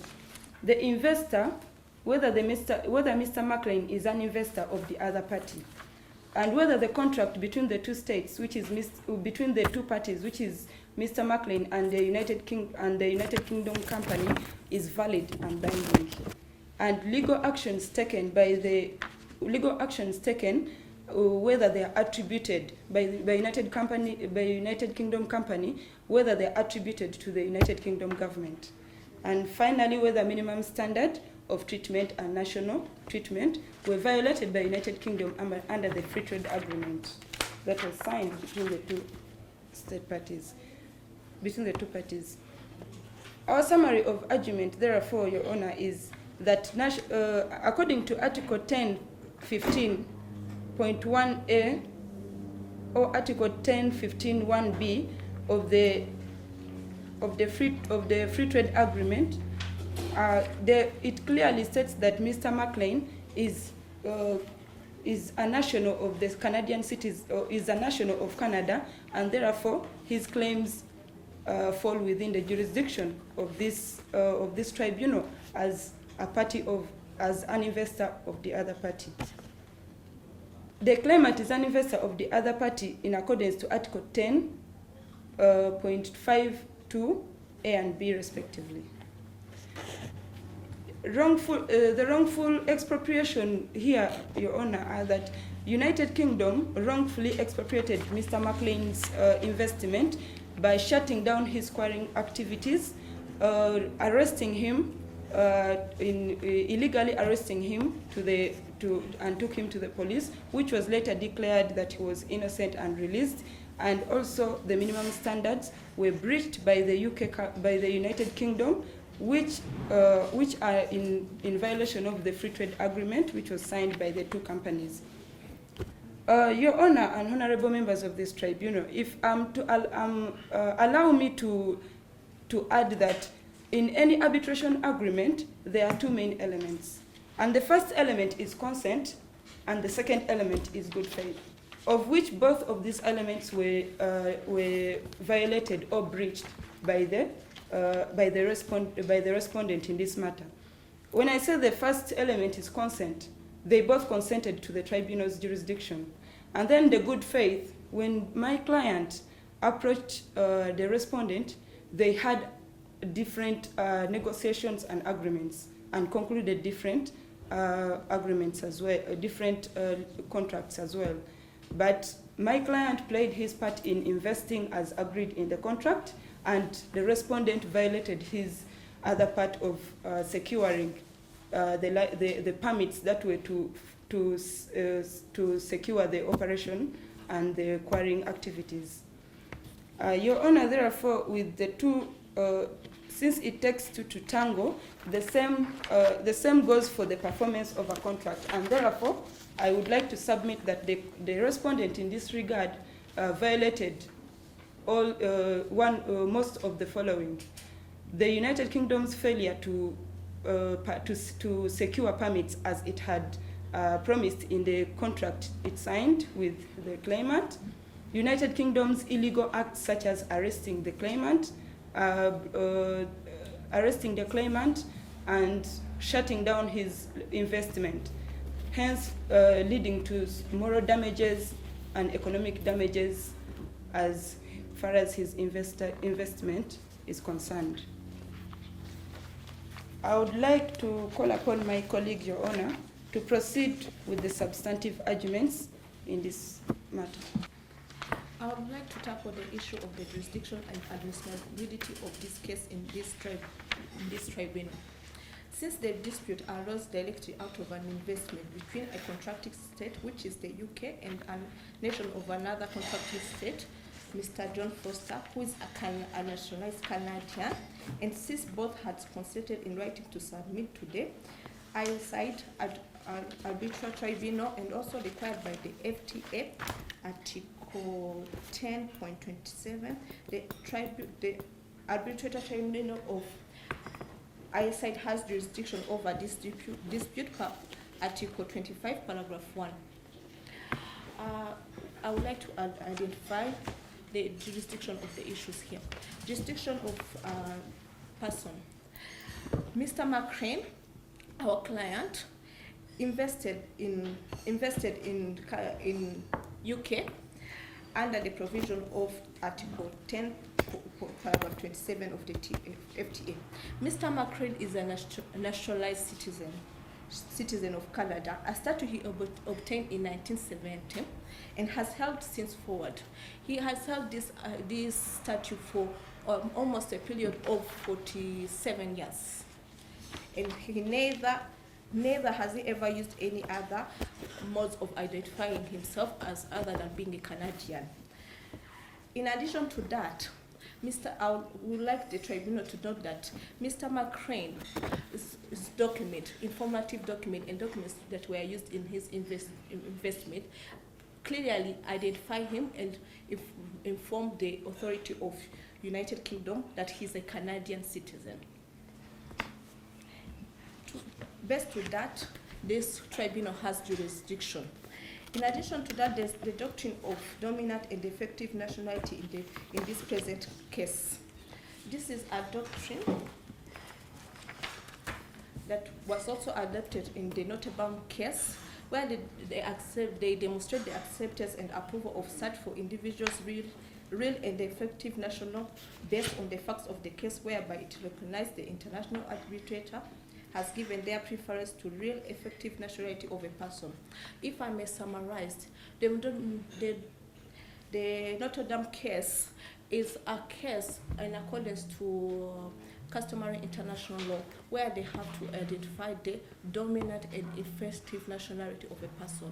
And as we have seen in the activities and action that were taken by our client, Mr. McLean approached the United Kingdom authority by identifying himself as a Canadian, either through his documents and through each and every other procedure he used.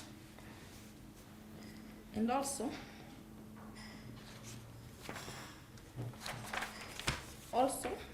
this gives to the point that Mr. McCrane clearly has jurisdiction of person in the matters of this case. The jurisdiction of Russian material. The claimant has a covert investment as it's completed by Article 1, Article 10, Paragraph 1 of the Free Trade Agreement, whereby this chapter applies to measures adopted or maintained by a party relating to investor of the other party, B, covered investor.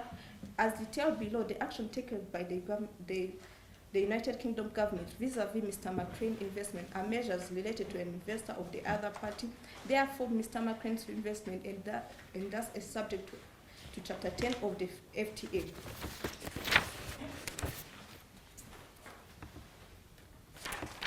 And prior, if I could add to that, Mr. McCrane's action during this procedure, during his investment in UK, he tried to, during this investment, he tried to go through all the required laws.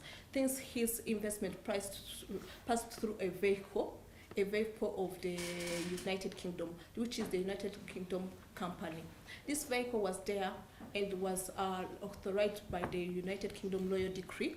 It was there to reach investors so that they may come and bring their investment in the United Kingdom.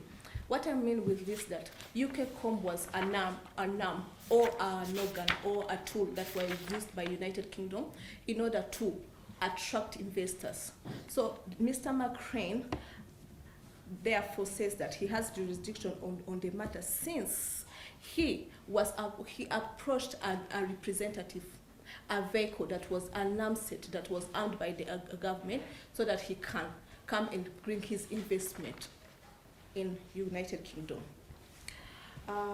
Jurisdiction national temporary. The existence of an investment as of the date of entry into force of the trade agreement, and thereafter,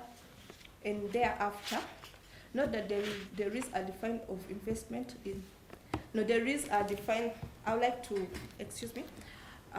the existence of this investment prior to the coming into action of the free trade in 2018. Mr. McCrane's investment was already into existence. It was already into a working force. For a period of 3 years, it was working. It was all operation on the governmental ground. Meaning that he was already accepted as an investor. And then when the free trade came into agreement, if we can look at the Moot program, on point 43, can I have it?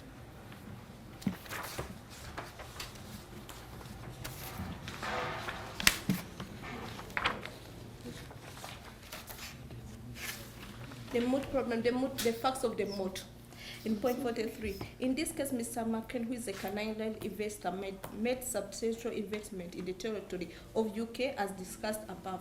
The investment is broadly defined in Article 10, Paragraph 24 of the FT to include every asset that an investor owns, controlled directly or indirectly, that has the characteristic of investment. This definition extends including subparagraph 8, property right such as lease. Hereby, the conclusion of the entry into an agreement of UKCOM and Mr. McCrane, which is a release, may be considered as an investment. The attribution of the action that were done by UKCOM to the United Kingdom government. I would like the tribunal to note that the United Kingdom company is an investment and is an integral part of the government. It's an organ or an arm of the government, and it gets its power from the royal decree.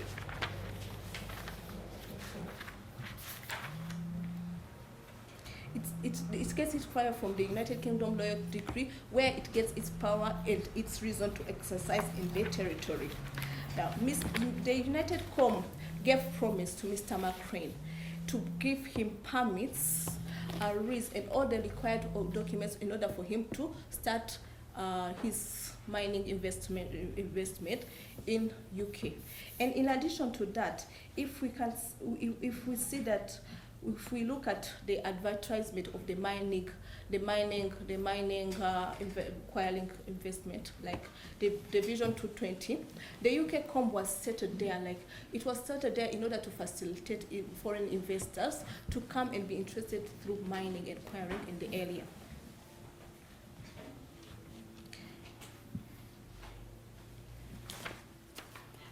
I would like to add that in addition to that, there is one that may claim that the action done by UKCOM may not be attributed, but we'll look at the general principle, like the doctrine of imputability that says that a state is only responsible for the action that are attributed to it. The usual interpretation of this theory is explained by Professor Manholm is that a state is responsible for acts done officially within their apparent authority. Hereby, I will say that UK was an authority, a representative of United Kingdom. So its actions should be attributed to the government. Then I would also like to go on Article 4 of the International Law Commission on State Responsibility, Conduct of Organs of a State. The conduct of a state organ shall be considered an act of the state under international law, whether the organ exercises legislative, executive, judicial, or any other function whatsoever positions it holds in the organization of the state. Also, in addition to that, there's Article 5, conduct of a person or entity exercising element of governmental authority. The conduct of a person or entity which is not an organ of the state under Article 4, but which is empowered by the law of the state to exercise element of the government authority shall be considered an act of the state under international law, provided a person or entity is acting in the capacity in the particular instance. This gives jurisdiction to the tribunal in this case. Here, Mr. McLean approached a representative of the government as an investor, of somebody who is foreign to come and put in investment in the matter. And this UKCOM was the mandated, the titled organ to handle these issues. At the end of the day, I would like to request the tribunal to attribute the misrepresentative of UKCOM and the failure to fulfill its promises as a breach of contract and as a breach of promises done by the United Kingdom government. Thank you.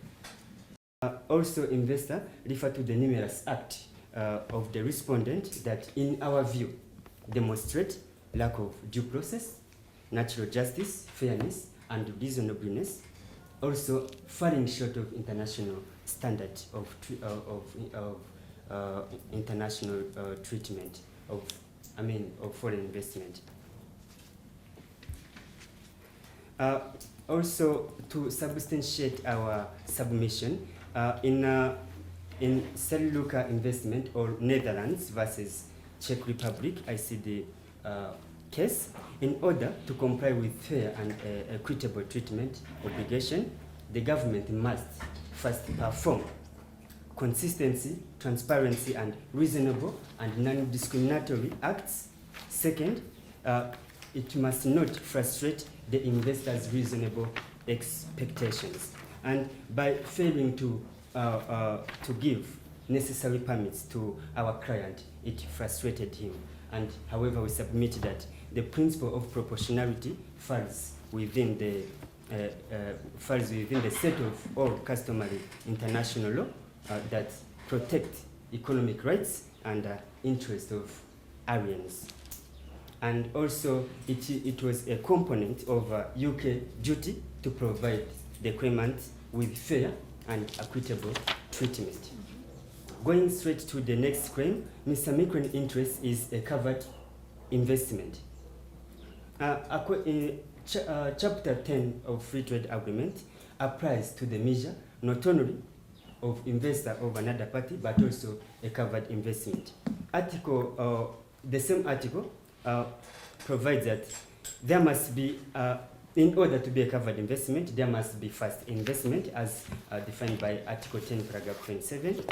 Also, in the territory of the party, the investor of another party, which is still in existence of the date of entry into force of this agreement. And also, therefore, as substantiated herein, Mr. Mikren, who is a Canadian investor, made substantial investment in the territory of UK.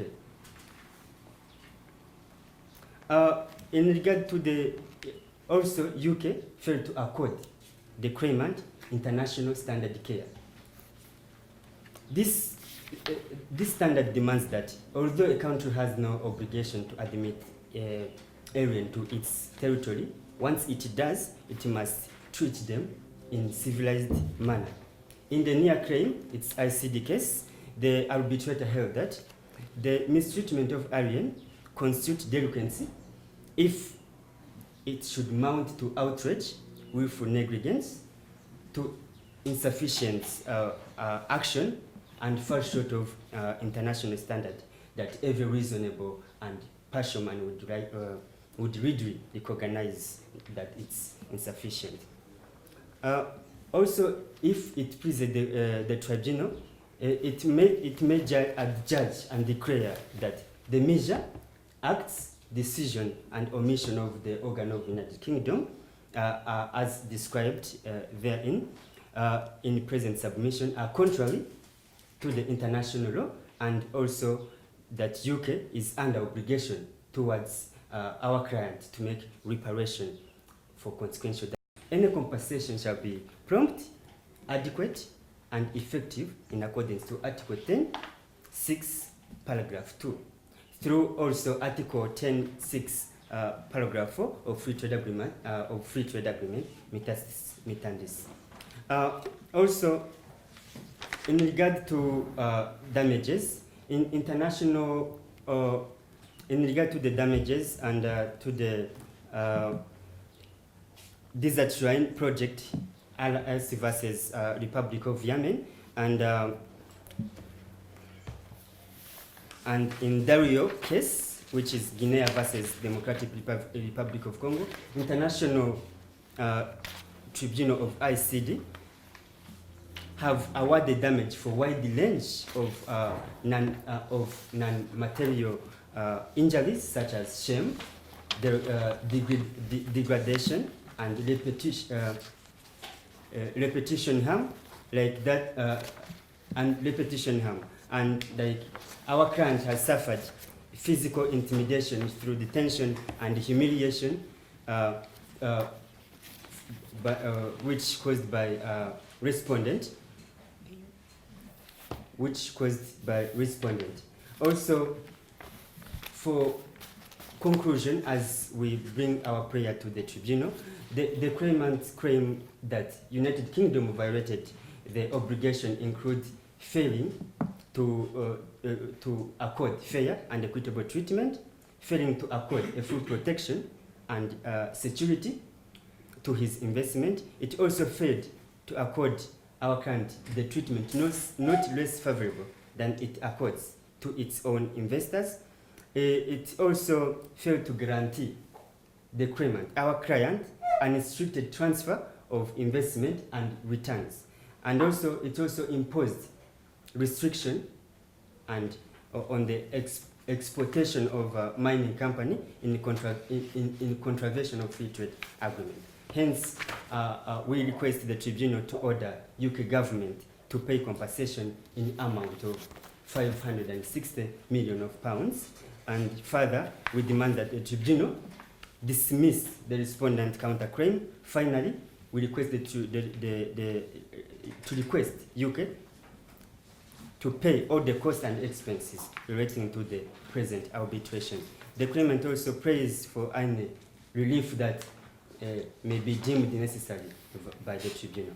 If it is enough for the tribunal, I will rest my case. Firstly, the claimant contends that this tribunal has the jurisdiction to handle this matter.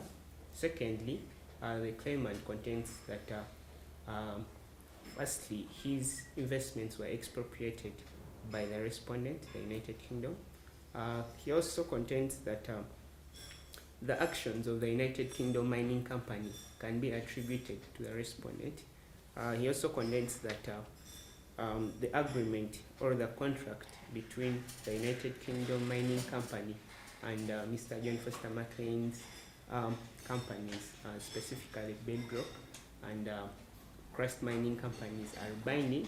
The claimant also contends that Mr. John Foster McLean was not treated in accordance with the minimum standards of treatment. And lastly, he contends that he was treated in a manner that the nationals of the United Kingdom are not treated, contrary to the way in which the respondent treats its nationals. In responding to those issues, I will respond to the issue of jurisdiction, attribution, expropriation, after which my colleague will respond to the issues of minimum standards and national treatment. In responding to the issue of jurisdiction, I will have three averments. Firstly, to be with regards to jurisdiction, wherein I will show that actually this tribunal does not have the power to handle this claim in regard to the ration personi, ration nationale, and ration temporis of this matter. But then, in handling this issue, I will also concurrently handle the issue of attribution of the actions of the United Kingdom Mining Company to the respondent. I will thereafter handle an argument that actually there was no consent, and neither was there an agreement to have this matter arbitrated. Thereafter, I will handle the issue of expropriation, and I will handle it under two head averments. The first one is that the actions of Mr. John Foster the actions of the respondent, which is the United Kingdom, did not amount to expropriation. But then secondly, that even if this tribunal found that they amounted to expropriation, then there was justification on the part of the respondent. With that, allow me go on to submit on these averments. Firstly, this claim is not within the scope of this tribunal's jurisdiction. This tribunal's jurisdiction is provided for under Article 25 of the Exit Convention. The Exit Convention is the International Center for Settlement of Investment Dispute Convention. Under Article 25, it is stated that this tribunal shall only handle disputes, legal in nature, arising out of an investment between, firstly, a national of a country that is a state party, between another nation that is also a state party, but not out of an investment between a national and his actually nation. So it is the submission of the respondent that actually Mr. John Foster McLean is a national of the United Kingdom and therefore cannot bring this matter before this tribunal against the United Kingdom. Secondly, Mr. John Foster McLean's investments are not covered investments according to the free trade agreement between the United Kingdom and Canada, but also secondly in accordance with the Exit Convention. Firstly, Mr. John Foster McLean is a national of the United Kingdom. The British Nationality Act of 1981 under Section 1 clearly states that anyone that is born within the United Kingdom territory is a citizen of the United Kingdom. Now, in Marvin Roy Fieldman Kappa versus the state of Mexico, it was arbitration number 1 of 1999. A tribunal relying on the rules of the Exit Convention held that in determining the nationality of any person, what must be relied on are the laws of the domestic laws of the states involved. The domestic laws of the states involved. But secondly, that nationality should be determined basing on citizenship and not on the residence. Firstly, the claimant claims that he is or has been a resident in Canada. Now, according to this tribunal case of Marvin Roy Fieldman, his mere being a resident in Canada does not entitle him to become a national of Canada. Now, the mere fact that he is a citizen of the United Kingdom, according to the domestic law of the United Kingdom, makes him a citizen of the United Kingdom, and therefore, and as far as the exit conversion is concerned, a national of the United Kingdom.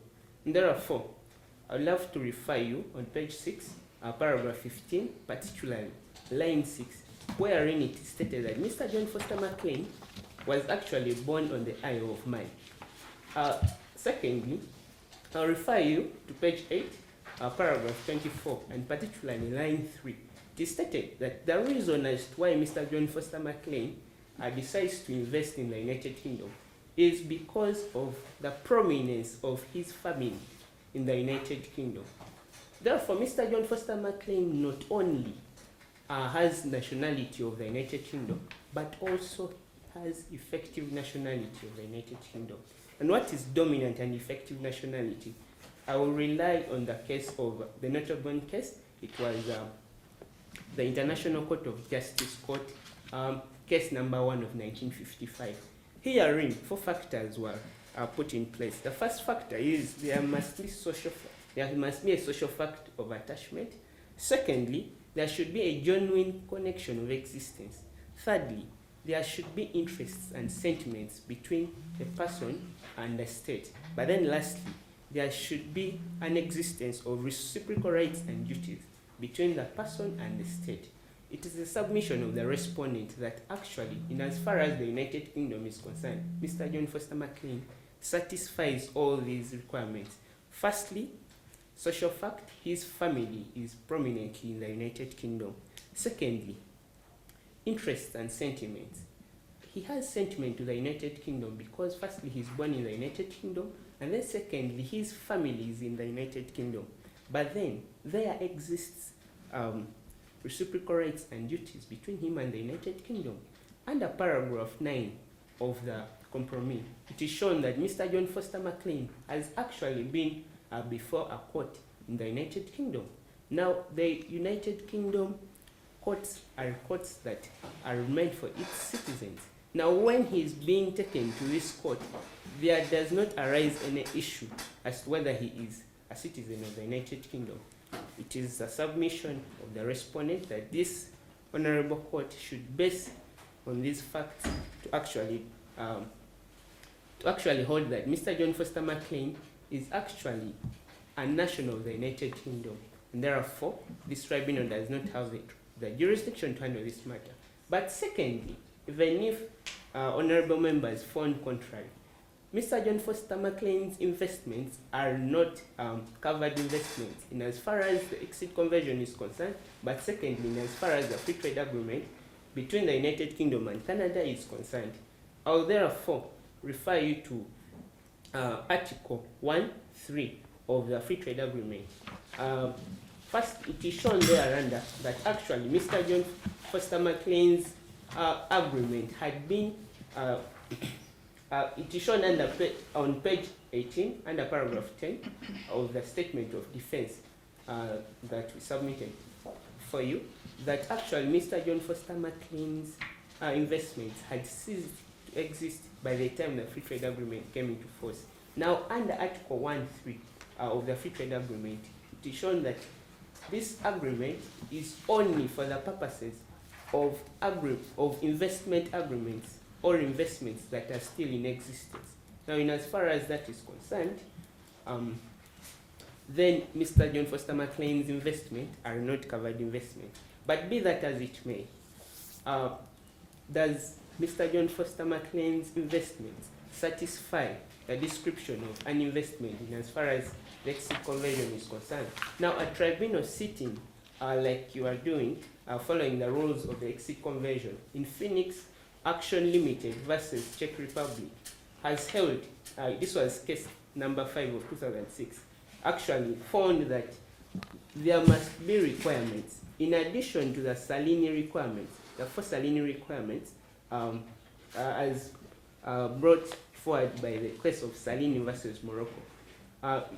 There must be an element of the investments being established in accordance to the domestic clause of the host state, and then secondly, this must be in good faith.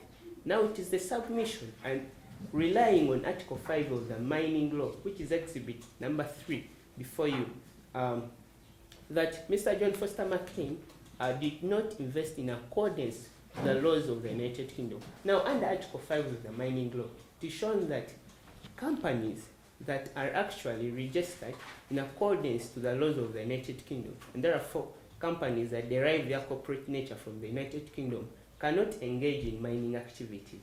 Now, on page 7, paragraph 22, line 2, it is shown that Mr. John Foster McLean actually registered his company's Bedrock and Crust in accordance to the laws of the United Kingdom. And therefore, it's a submission of the claimant that actually his investments are not in accordance to the laws of the United Kingdom. Having stated that, it is the prayer of the respondent that actually this tribunal should find itself unworthy to handle this matter due to lack of jurisdiction. I now move on to the claimant's substantive issues. The claimant raised an issue of expropriation. The claimant is of the view that his investments were actually expropriated. Now, what is expropriation? Bear Creek Mining Corporation versus the Republic of Peru. It was arbitration case number 21 of 2014. It is a case that has defined what expropriation is. And in this case, the honorable members of the tribunal referred to the Brian Eganer's Black's Law Dictionary, the 9th edition, on page 1123, wherein expropriation is defined as the action, and I repeat, it must be a positive action of a government of taking away the interest of an individual in property and giving it to some other person. And there must be an action of taking away and then going forward to give that interest to somebody else. Now, nowhere in the compromise is it shown that the United Kingdom, out of its positive actions, took away Mr. John Foster McLean's investments and handed them over to any other individual.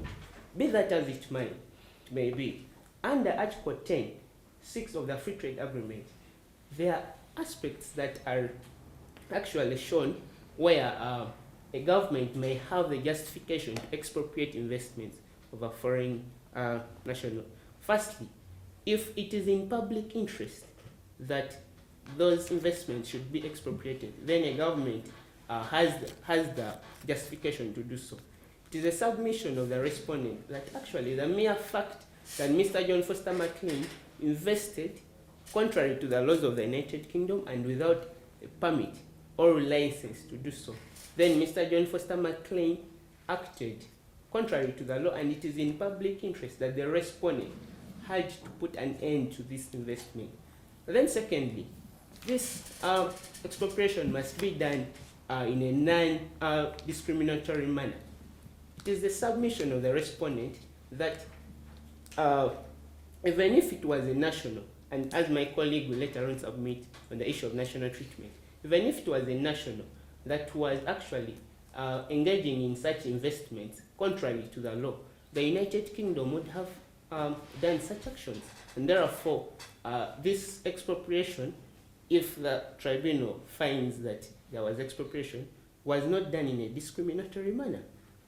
It is therefore our submission and the submission of the respondent that actually there was no expropriation, but then if this tribunal finds that there was expropriation, then it should find that this expropriation was justified. With that, I'd love to invite my colleague to submit on the remaining issues. I'll respond to the elements of minimum standard as established by the claimant and show that the government has not violated this. Under issue 3, which concerns whether the UK has breached the national treatment requirement, I'll respond to the claimant's assertion under 2 major header elements. I'll establish the legal obligation for national treatment and establish and demonstrate through the elements that the United Kingdom, that is our client in this case, did not violate the national standard requirement. I'll conclude my submissions stating the prayers on behalf of our client. And I'll commence to my substantive arguments. Proceed.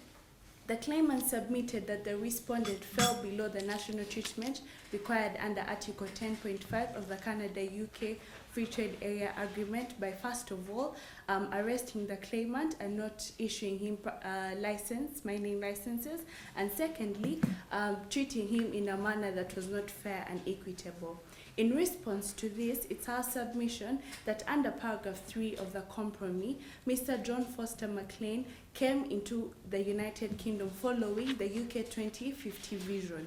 And under this vision, there were favorable policies and laws that would govern foreign investments. And one of those policies and laws is Claimant Exhibit 3, which is the UK Mining Law, Royal Decree number 27 of 2003, which under Article 10 requires all investors to commence quarrying activities with licenses. The claimants also assert that UK company, which is an agent of the respondent, failed to issue them mining licenses. But it's our submission that paragraph 6 of the compromise discloses that the UK company actually made a promise which Mr. McLean relied on. However, since 2015 to 2018, the claimants didn't take any reasonable steps to follow up the acquisition of their licenses as required under Article 10 of the UK Mining Law, which they were well aware of. Additionally, the respondents assert that Article 1 of the UK Mining Law, Royal Decree number 27 of 2003, requires there to be the licenses to be issued by the Ministry of Trade and Industry. Mr. McLean did not approach the Minister as required under Article 1 of the UK Mining Law, and therefore it was his contributory negligence that made the UK actually arrest him under Article 9.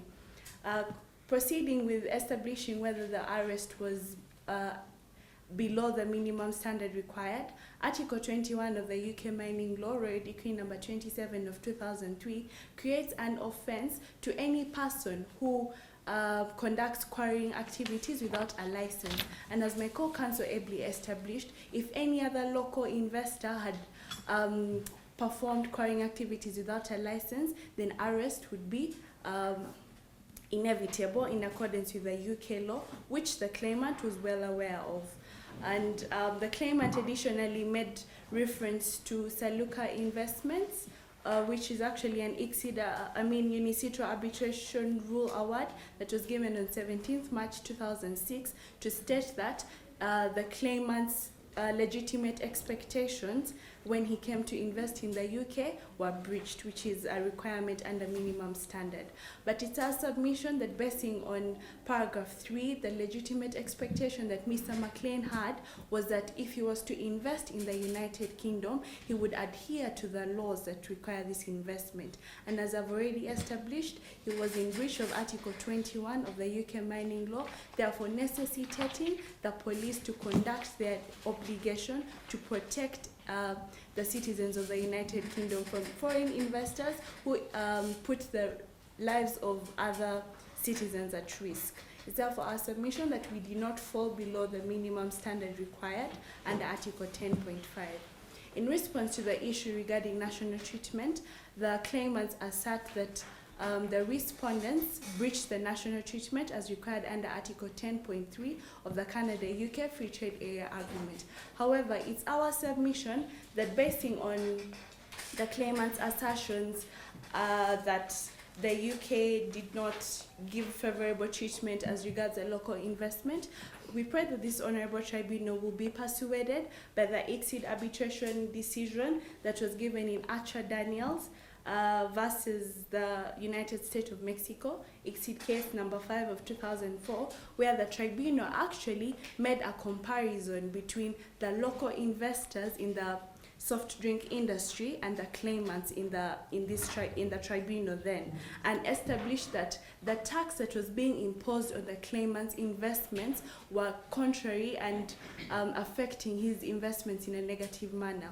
And this tribunal applied the objective criteria, and we pray that this tribunal will not only base on the assertions of the claimant that there was less favorable treatment, but actually require the claimants to present evidence to show that the treatment that our clients accorded to them was different from that given to other local investments.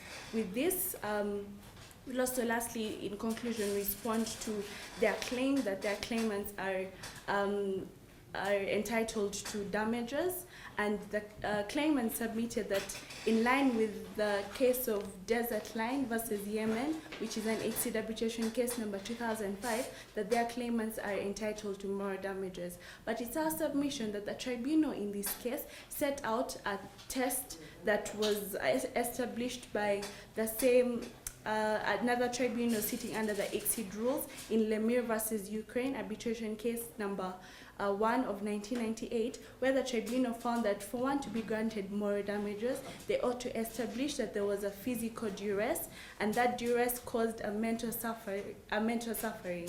It's our submission that basing on the facts of Desert Line versus Yemen, where the executive directors of Desert Line were actually physically harassed, threatened and detained, and that's what the tribunal based to give them damages. But looking at the facts in the compromise, nothing shows that the UK physically harassed Mr. McLean or any of his investments that caused him mental suffering. And we pray that this honorable tribunal will dis all the claims of the claimant and also award the United Kingdom all the costs that have proceeded as a result of these proceedings. I'd also like to refer the tribunal to page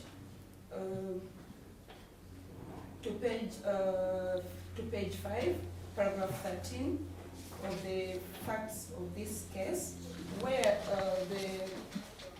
the claimant tried all efforts in reaching a resolution with the government of United Kingdom in resolving the issues arising in this before this tribunal today, and all those efforts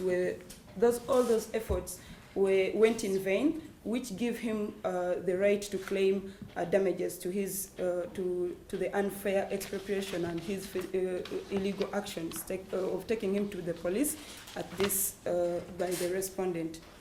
Lastly, I would like to refer the tribunal to Article 10.27 of the Free Trade Agreement, which page 7 to 21, which clearly describes the investor of the other, or the investor in the free trade agreement.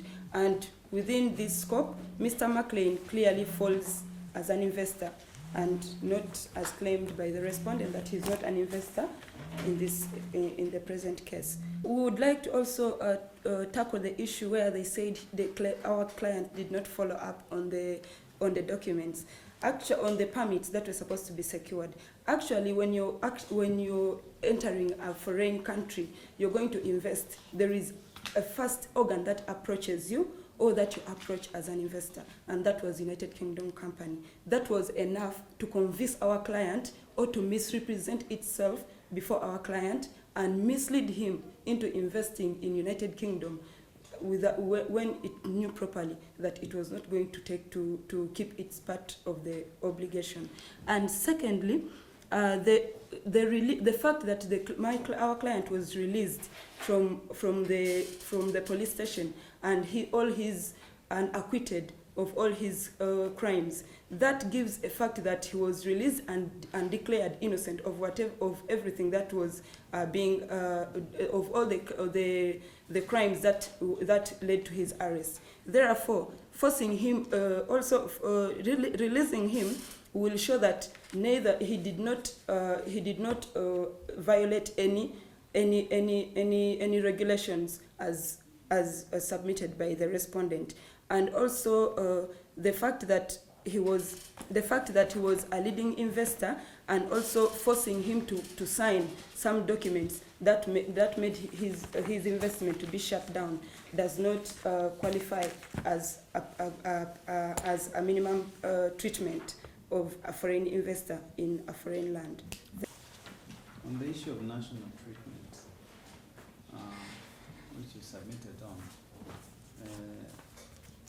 from the compromise that you have, is it sufficient to just show that you didn't find any complaints from local companies, or should you have made this tribunal or convinced the tribunal that actually the claimant did not receive international treatment?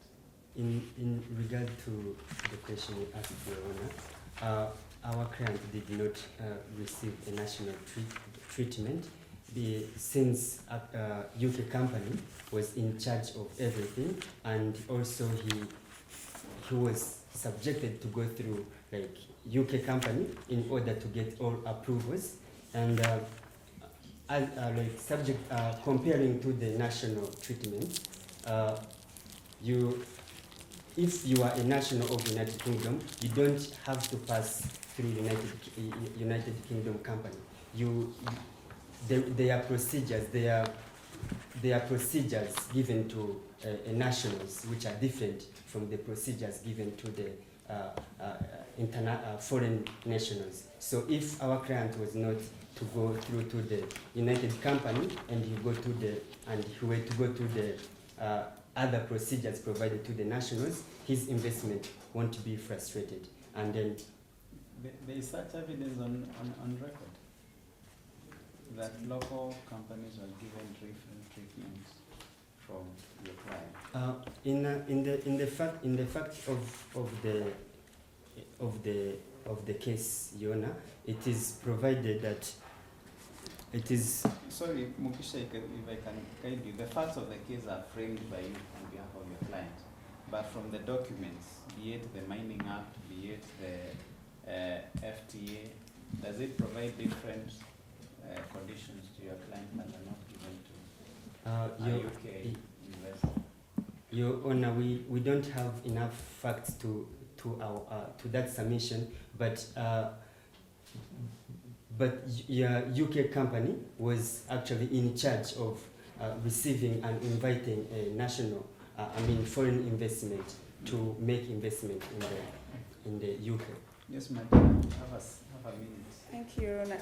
If I may supplement on the fact of having a comparison, given the fact that in this case it was Mr. McLean was the person we know that suffered the unequal treatment. There was no cases of any national that also suffered the same fate. Therefore, we stand to that to show that it was him as a foreign investor who was subjected to unfair treatment.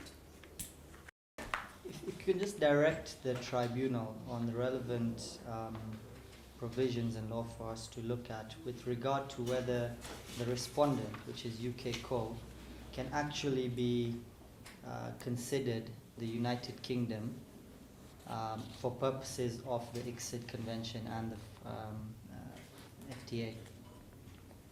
We shall look to the lawyer decree that empowers the UK Co. This lawyer decree gives the UK Co the capacity to work and give its idea or bring investment to the investors to the table. And in addition to that, I would look at the action that the action that were done by UK to be contributed to the government through the normal principles we know, like the doctrine of imputability, where they state that the action done by a government representative of government entity may be acquired to the government.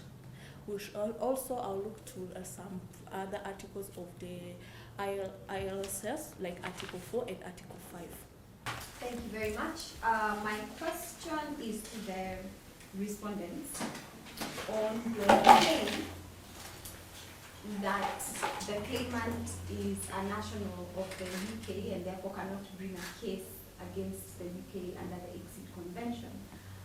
My understanding is that the claimant was born in the Isle of Man, and the Isle of Man is it's a self-governing isle, a crown dependency, but self-governing. Now, what made you determine that he is a UK citizen? Because to me, I would think he's a citizen of the Isle of Man and not a UK citizen. Sure, they depend on their crown dependency in as much as, I don't know, Canada is in the realm of the UK. The people of the Isle of Man become nationals of the United Kingdom because the Isle of Man submits its immigration report to the immigration of the United Kingdom. There are no documents. There is nationality by birth, but the claimant's documents of nationality are Canadian. Should we follow your submission that he is a national of the UK simply because he was born in the Isle of Man? There is, aside from, I don't know, a birth certificate, he did not claim UK citizenship as per the statement of facts. He clearly did not want to be recognized as a UK citizen. Thank you so much for that question. Now, when it comes to citizenship by birth, only proof of birth is what makes one a citizen. Now, this should be distinguished from nationality when it comes to registration. Now, Mr. John Foster McLean may produce documents showing that maybe he's a Canadian citizen, which I do not think he provided, but when it comes to citizenship by registration, it is the registration process that makes one a citizen. However, when it comes to citizenship by birth, and according to the British Nationality Act of 1981 again, it is the mere fact of birth in that state, and which is evidenced normally by a birth certificate, that makes one a national, and not documentation that particularly you are a national. And I will believe there are so many people that are citizens of states but have no documents to show that. If there are no other questions for the tribunal, I shall proceed to close the proceedings. I thank both counsel for the claimants and the respondents. We shall consider your submissions and you are released.